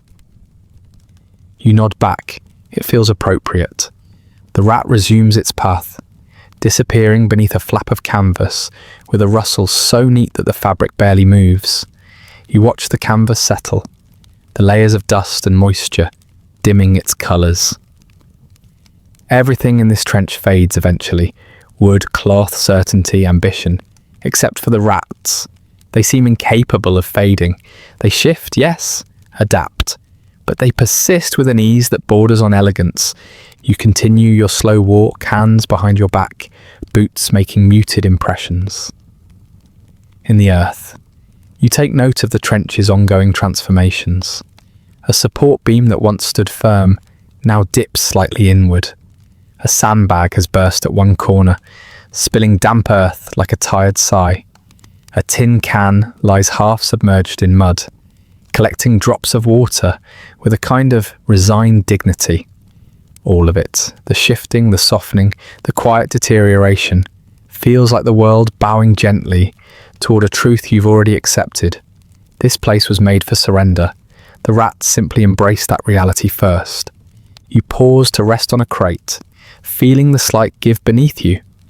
Somewhere deeper in the trench, voices murmur, low, blurred, drifting in and out of comprehension. Their tone carries the same resigned rhythm you've grown accustomed to hearing from every human soul stationed here. No one speaks with urgency anymore. Everything is spoken the way one might describe the weather, present, unchangeable, and only occasionally surprising. You watch the trench in its slow unravelling and feel no impulse to fight against it. You picture your traps, still set, still patient, and imagine the rats weaving around them with ease. A soft choreography that looks more like art than survival. It doesn't frustrate you anymore. It feels right, even comforting. A realization arrives quietly, slipping into your mind the way a rat slips into a gap, effortless, inevitable, almost polite. The rats aren't your enemies. They're the trench's natural residents. You're the intruder doing paperwork in their home. Your chest loosens with the thought, the tension easing into something warm, almost grateful. You take in another breath of musty air, deeply enough that you taste the soil and the damp threads of canvas on the back of your tongue. You regret it immediately, but you also find a small, ironic comfort in the familiarity of the flavour. This is what acceptance tastes like. Earthy, damp, and just a touch bitter. You rest your elbows on your knees and let your gaze soften, drifting across the narrow passage. A rat emerges again. Perhaps the same one, perhaps not. It stares at you for a moment, considering you with a composed neutrality that stops short of disdain. You feel no need to break the gaze. There is no contest here, no lingering competition, only coexistence. After a moment, the rat turns away, its small body swaying with casual confidence as it disappears back into shadow. You watch it go, and with that small motion, the truth settles fully into place, quiet, steady, and profoundly unambiguous. The rats have won, and strangely, you don't mind. There is serenity in admitting it, a peace that softens your breath and quiets your thoughts.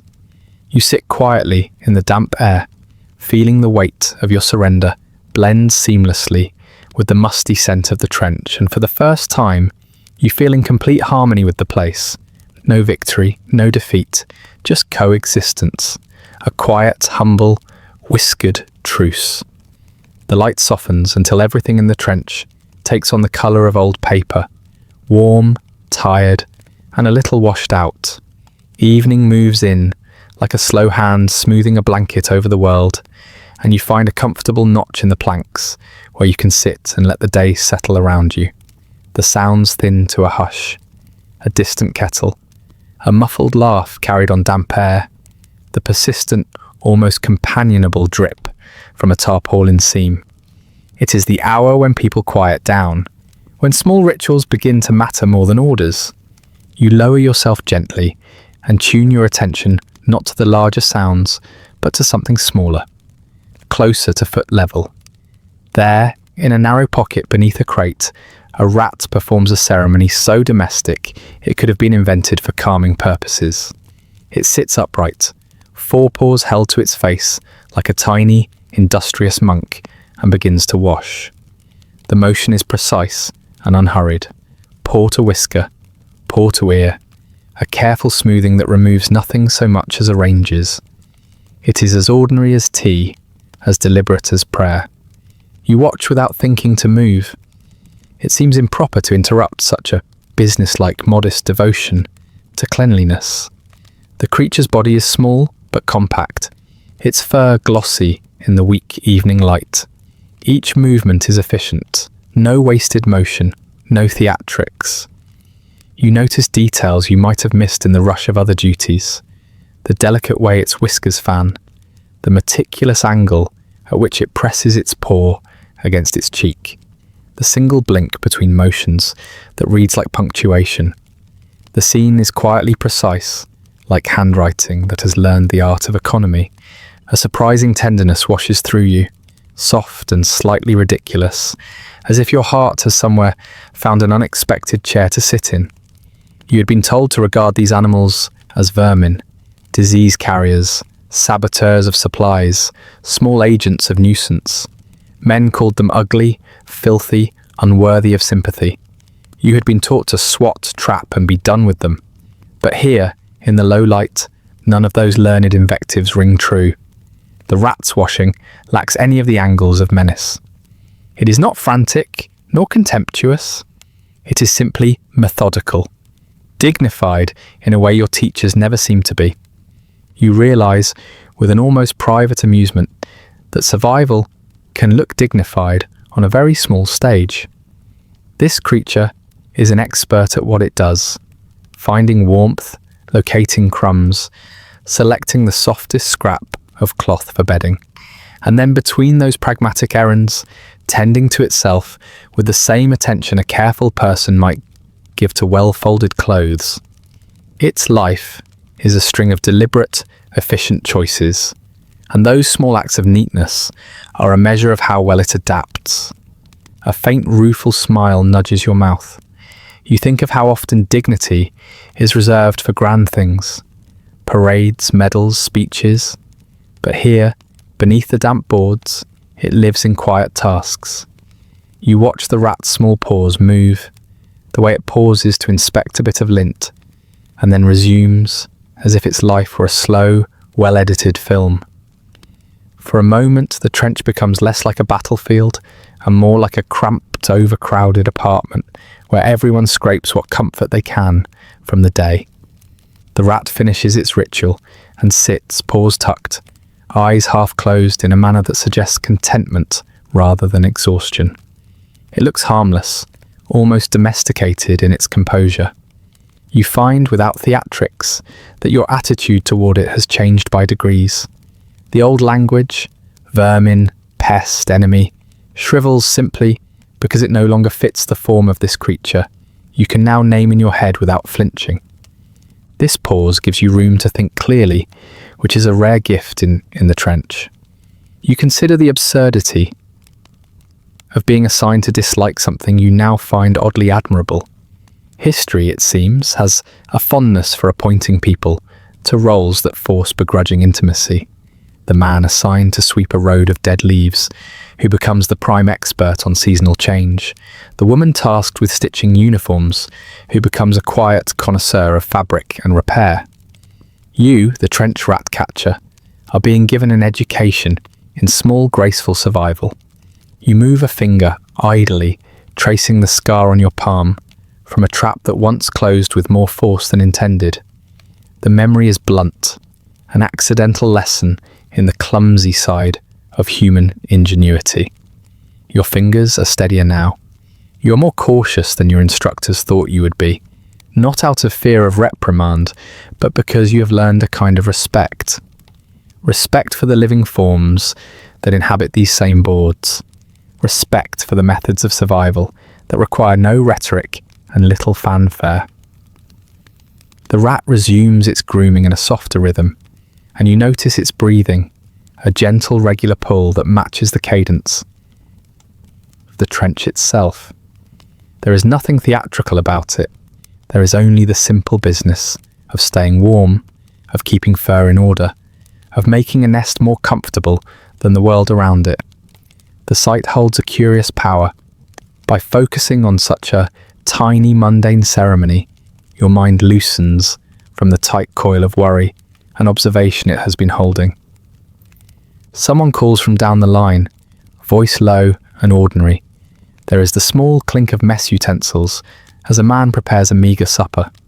The rat looks up, ears twitching, then returns to itself with the kind of calm that suggests it is used to larger noises and larger humans making themselves. It does not flinch.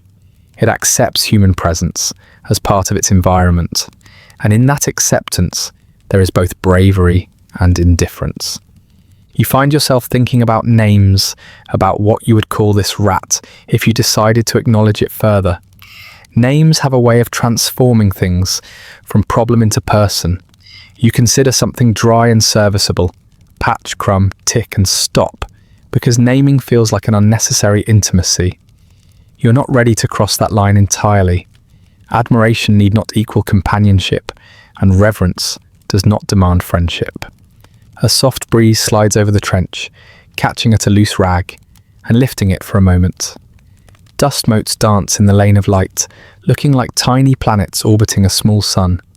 The rat blends into the motion, continuing its meticulous work. You watch until the creature slips away, tail last, into a hole beneath a sagging crate. It leaves no fanfare, just the faint impression of movement and the idea that life goes on in minutiae more than in moments. Sitting in the settling dusk, you feel strangely reconciled.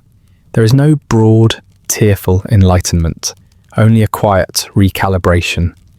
The animal you were taught to scorn has revealed a modest competence, a tidy dignity in survival that makes your own indignation seem clumsy and grandiose. You do not begin to defend rats at the dinner table, nor do you imagine writing poetry about them. Instead, you carry a softer assessment. They are adaptable, undramatic, and in many ways exemplary in the way they meet the small, persistent demands of existence. You shift your weight and stand slowly, the boards protesting in familiar, tired creaks. The trench breathes around you, soft, slow, patient. You walk on, boots leaving damp imprints that the next tide of footfalls will erase. The memory of the rat's neat washing remains like a single, clean line in a broader sketch, a small lesson in dignity rendered in brief, careful strokes. As the evening deepens, the movements of the trench change, a slower pace, a dimmer light, a concentration of warmth around a few small fires. Distant footsteps sound less hurried. The nocturnal rhythm begins its gentle ascent. You carry the quiet peace from that brief observation with you, letting it settle into your chest like a small, steady stone. Ahead, in the darker bends of the trench, life continues in its modest, uncelebrated ways. Creatures of all sizes adjust their positions for the night. Somewhere, a faint rustle suggests the rats are already reorganizing their routes for dusk. You breathe in the cool air, tasting earth and smoke, and move forward with a calm that imitates the creature you just watched. Unostentatious, efficient, and resigned to doing what needs to be done without waiting for permission or applause. Evening folds itself into night without asking your permission, and the trench settles into a dim, muted quiet, the kind that feels less like stillness and more like everything simply lacks the energy to continue. You walk along the boards in a slow, familiar rhythm, carrying the warmth of that brief peace you shared with the small, grooming creature. It lingers in you like a last ember of daylight, but even that warmth seems to soften as night deepens. You feel the change in the air long before you consciously register it. The trench grows heavier, quieter in a way that feels different from its usual gloom. The smells, earth, damp cloth, rusting metal, hang thicker, as if weighed down by fatigue. Even the drips from tarps and beams seem slower, each one stretched out slightly, like drops that have grown weary of falling. You pause by a crate and let your hand rest against the wood. It's softening further, yielding beneath your fingers with the tired willingness of something that knows resistance is no longer worth the effort. You breathe slowly, letting the air slip in with the faint taste of smoke drifting from a distant fire. Someone must have coaxed a flame into existence, despite the damp, but even that fire crackles with a kind of tired politeness, as if obligated to burn, but not quite enthusiastic. Somewhere near the junction of two narrow paths, you hear the soft scrape of tiny claws. It's a sound you've learned to notice without reacting to it, the kind of noise that tells you something small is making its way across the boards. But tonight the sound seems different. Not hurried, not furtive, just slow. You crouch near a support beam and peer into the shadows. A rat emerges with the same caution it always carries, but the energy behind its movements feels diminished. It steps forward with a measured sluggishness, pausing as if calculating whether the effort of the next motion is truly worth it. You stay still, not wanting to disturb whatever quiet ritual this is. The rat looks around in a slow, almost contemplative way, whiskers barely twitching. Its fur lies flatter tonight, its usual sheen muted by a film of damp. You watch as it sits back on its haunches and stares at nothing. A long, soft stare that reaches past shadows and into the unspoken weight of this place. For a moment you think you're projecting your own exhaustion onto it, but then another rat appears, moving with the same languid gait. It crosses the boards, pauses halfway, and lowers its head.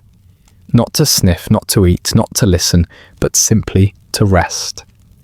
The posture is unmistakable, eerily familiar.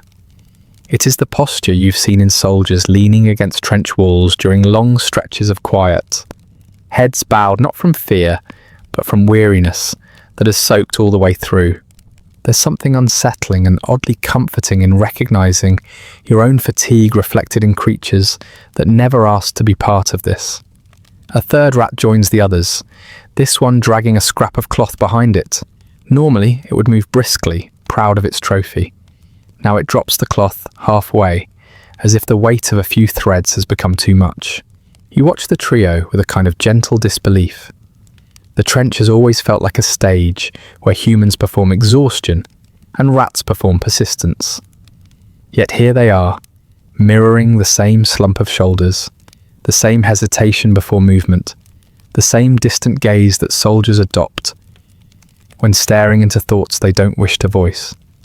The rats sit together for a moment, not interacting, not scurrying, just being. Their stillness settles around you, like another layer of the evening's quiet, joining the soft creaks and muted breaths of the trench. It is strange witnessing creatures so famously energetic looking, like they've decided to take stock of their life choices. One of them scrubs its face half-heartedly, the gesture lacking the precision and dignity it displayed earlier.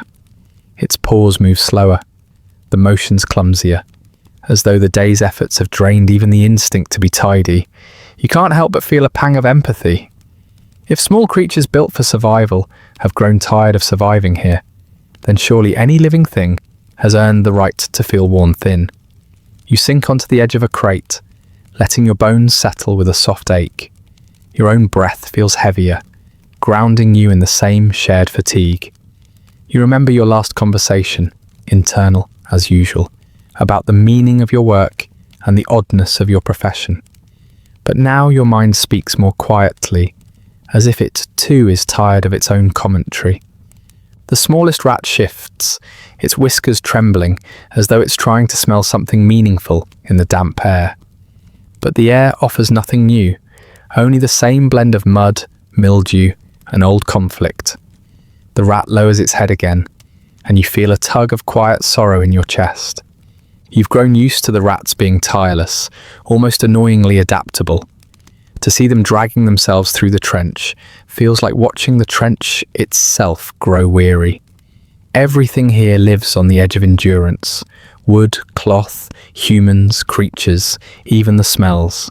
And tonight, even the rats have surrendered to the slow gravity of exhaustion. A single droplet falls near you, with a muted plop, sending a small ripple across a puddle's surface. The sound is slow, resigned. You listen to the rhythm of droplets for a moment, and realize how much they resemble the rat's movements now. Unhurried, drained of vigor, simply allowing gravity to take them wherever it chooses. Another rat emerges, this one older, with fur that has begun to thin around its neck. It walks to a spot near your boot and stops, sitting with the calm of someone who knows you pose no threat today. Its eyes meet yours, not challengingly, not curiously, but with an expression that carries the same unguarded transparency you've seen in men who have run out of energy to pretend.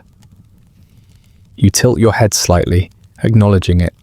It blinks slowly, acknowledging you. The trench holds the moment gently. Even the distant artillery, usually a constant low growl, seems tired, offering only a few scattered half-hearted murmurs before settling into silence again. You imagine the rats must hear the quiet too, and perhaps they interpret it the same way you do. Not as peace, but as everything being too exhausted to continue making noise. The older rat scratches its ear with a limp paw, then rests again. You wonder fleetingly whether it understands anything beyond instinct, but then you realize that instinct, here, is exhaustion's closest companion. Survival becomes less about energy and more about persistence, about continuing the pattern simply because the alternative is unthinkable. You lean back against the crate behind you, feeling its softened corners give slightly under your weight. The rats stay where they are, still and calm, sharing the space with you as though you all belong to the same weary congregation. Their silence feels almost sacred, a humble recognition of shared weariness across species. A faint breeze stirs above, brushing along the boards and causing a few loose threads of canvas to sway. The movement catches the rats' attention, but only barely. They lift their heads, blink, then settle again. Watching them, you feel an odd, unexpected kinship, one born not of admiration or rivalry, but of mutual fatigue. It is strangely grounding to realize that even the creatures built for endurance have their limits. The trench has a way of equalizing everything, drawing all living beings toward the same slow rhythm, the same tired breaths, the same quiet stillness at the end of a long day. You let your eyes drift closed for a moment, breathing in the thick air. The rats shift faintly beside you, but do not leave. In their stillness, you find a mirror, not of what you were taught to fear or despise, but of what you have quietly become. A creature navigating fatigue with whatever grace you can muster. When you open your eyes again, the rats continue to sit near you, sharing the night without expectation or judgment. Their tiny chests rise and fall with slow breaths. You match their rhythm without thinking. The trench grows darker, softer, the air deepens. For a brief, strange moment, the exhaustion you see in them feels like something that finally makes sense. An honest reflection of every living thing in this place. All of you worn down by damp, by cold, by the slow ache of simply continuing. The rats blink one last time, then slip away into the boards with gentle, unhurried motions, as though even vanishing has become a task that requires measured effort. You remain seated, letting the quiet settle around you, feeling the shared fatigue reverberate in your bones. Tonight, even the trench pauses, even the rats rest, and you understand, perhaps more deeply than before, just how tiring it is to survive a war you never started. You move slowly, as if not to startle anything that still chooses to live here. The trench seems to recognize this gentleness. It yields in small, pliant ways, boards offering less complaint underfoot, a puddle parting its surface to let your boots pass without unnecessary splash. Your coat is lighter now, not because the mud has gone, but because you have somehow become less resistant to it. The weight of duty has thinned into the weight of habit, and habit is easier to carry than outrage. The light is a narrow wash this morning, a cool grey that does not bother to be pretty. It falls into the trench in fine, impartial lines and touches things without prejudice. A rusted tin, a sagging sandbag, the neat arc of a rat's whiskers as it pauses in the margin of your vision. You have the odd private pleasure of noticing details other people would miss. The way dew collects along a single thread of canvas, how a splintered plank curves like a tired smile, the slight sheen on a rat's back that resembles a patch of healthy leather.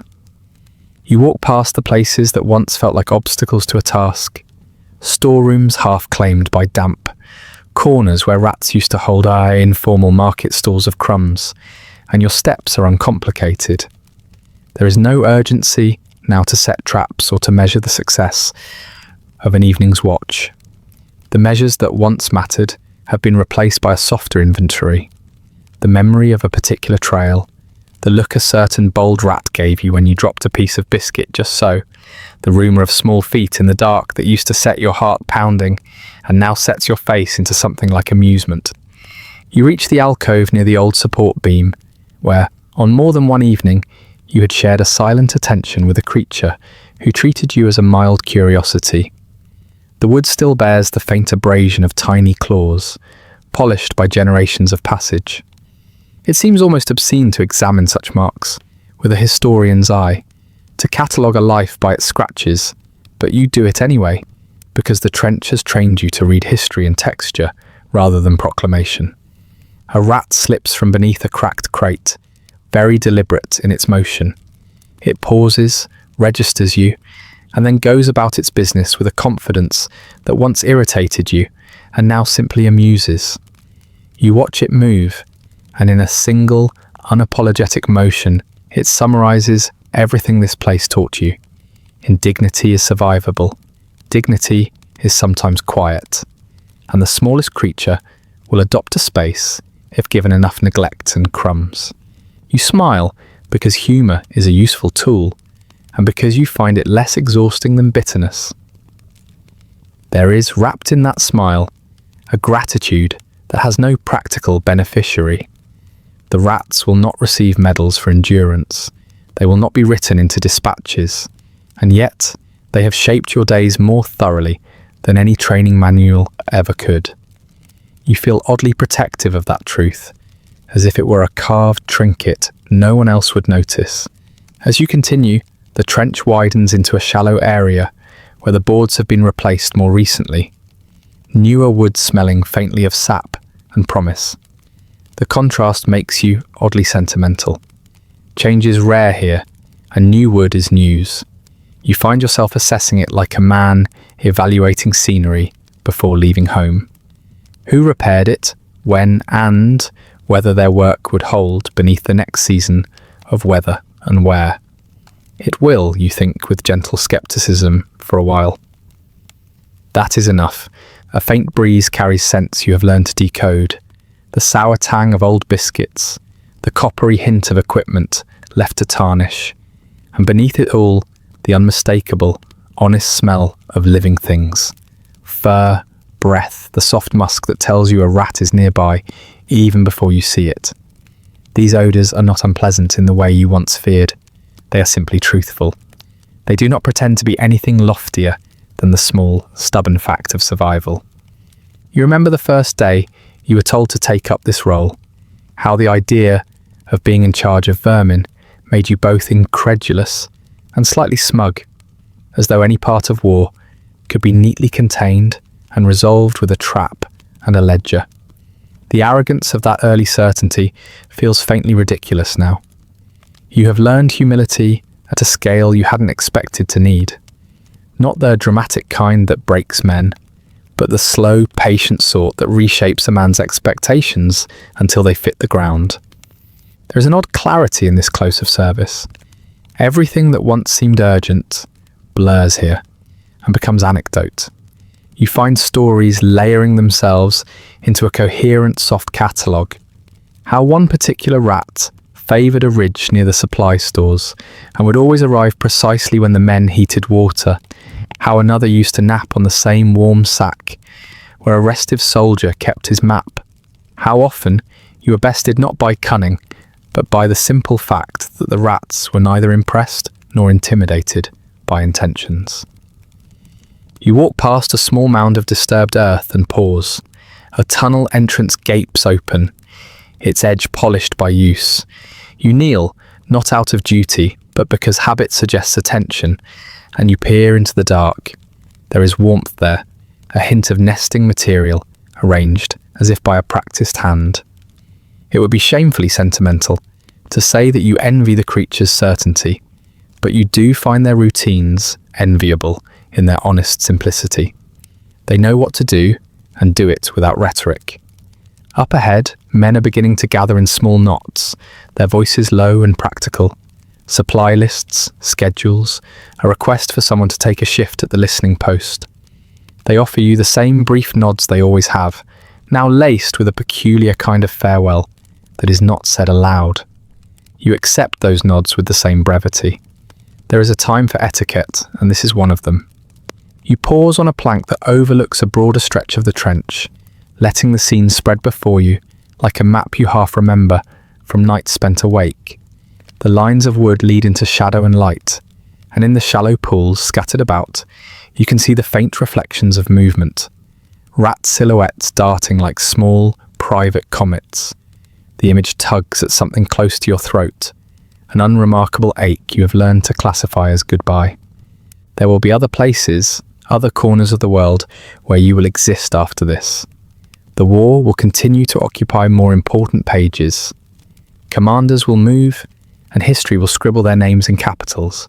Those names will appear in records, and in dispatches and in loud accounts, meant for memory. But the imprint left on you will be quieter, composed not of headlines, but of textures and small repeated interactions. You think now about the kind of memory that holds better than spectacle. It is not heroic. It is domestic and stubborn. It is the memory of a rat's soft paw on the edge of a biscuit, of the way a boot's leather creaks when it is dried and oiled, despite everything, of the fatigue communicated by a fellow soldier's slow nod. These are not the things that make for public monuments, but they will be the ones that return to you in the hours before sleep. They will be the details that arrive unbidden, images that will play quietly behind your eyes like an old, reliable film. A small rat pauses in the beam of light and looks at you in a way that feels almost like understanding. It is a look you have earned through time and proximity and the willingness to respect what is small. You return the look with the same measured calm. There is gratitude in it, though neither of you bothers to name it. Words have a way of clumsy ceremony here. Silence is more accurate. When you finally reach the edge of the front line, the air opens in a way that almost feels indecent. A breadth of sky that has not needed to lean close in a long time. The change is startling only because you've grown used to the trench's compressed world. You stand at the lip, taking in the wider view, feeling the cool air move through your coat. Your lungs draw it in with an effortless, slightly embarrassed relief. You do not march out with triumph, there is no parade. You walk with a quiet, clean kind of departure, one foot in front of the other, each step measured more by rhythm than by ceremony. The sounds of the trench recede like the tail of a gentle tide. The smaller music remains in you. In the first long moments of open air, the memory of the rats rises to the surface before any memory of orders or loud commands. You are surprised by this until you remind yourself that the war's loud episodes were brief and scattered, while the trench's small, stubborn life was continuous and intimate. You will tell the story someday, if anyone asks, without the flourish and without a claim to heroics. You will tell it as an account of learning to read a language written in footfalls and crumbs, of nights spent in the company of small, unassuming creatures who taught you as much about survival as any manual ever could. The punchline will not be that you defeated anything. The punchline will be that you came to admire what you had been sent to despise, As you step away from the trench, the earth gives a small final complaint under your heel. It is a modest sound, easily missed, but you hear it and you carry it with you. You will remember the rats first, the soft tuxedos of their fur, the impatient twitch of their ears, the patient arithmetic of their paths. You will remember, in ways that matter more in private than in public, the odd consolation of being outfoxed by a creature whose standards of living were far humbler than your own. The war will remain a thing of record and raw, but your lasting souvenirs will be smaller, scraps of life stitched into the lining of your memory. Whiskers, damp boards, the smell of old canvas, the sound of tiny feet. These will find their way into your sleep and shape the contour of your dreams. You exhale, a breath that is both relief and a little reluctant pride, and walk toward whatever comes next, carrying with you an improbable affection for creatures who never asked to be part of history, and who, in their own small, persistent way, made your time here bearable. And that brings us to the end of tonight's story. Feel free to like, subscribe, or leave a comment with another forgotten corner of history you'd like explored next. If you'd like early access to more of these quiet descents into forgotten history, ad-free audio of the episodes, or just want to support the show, there's a link to the Patreon in the description. If you're listening on a podcast app, a rating or review helps more people find their way to these stories. And special thanks to the supporters who make this show possible, including our chroniclers, Andrew S., Rich Davis, and Leslie Schofield. Sleep well.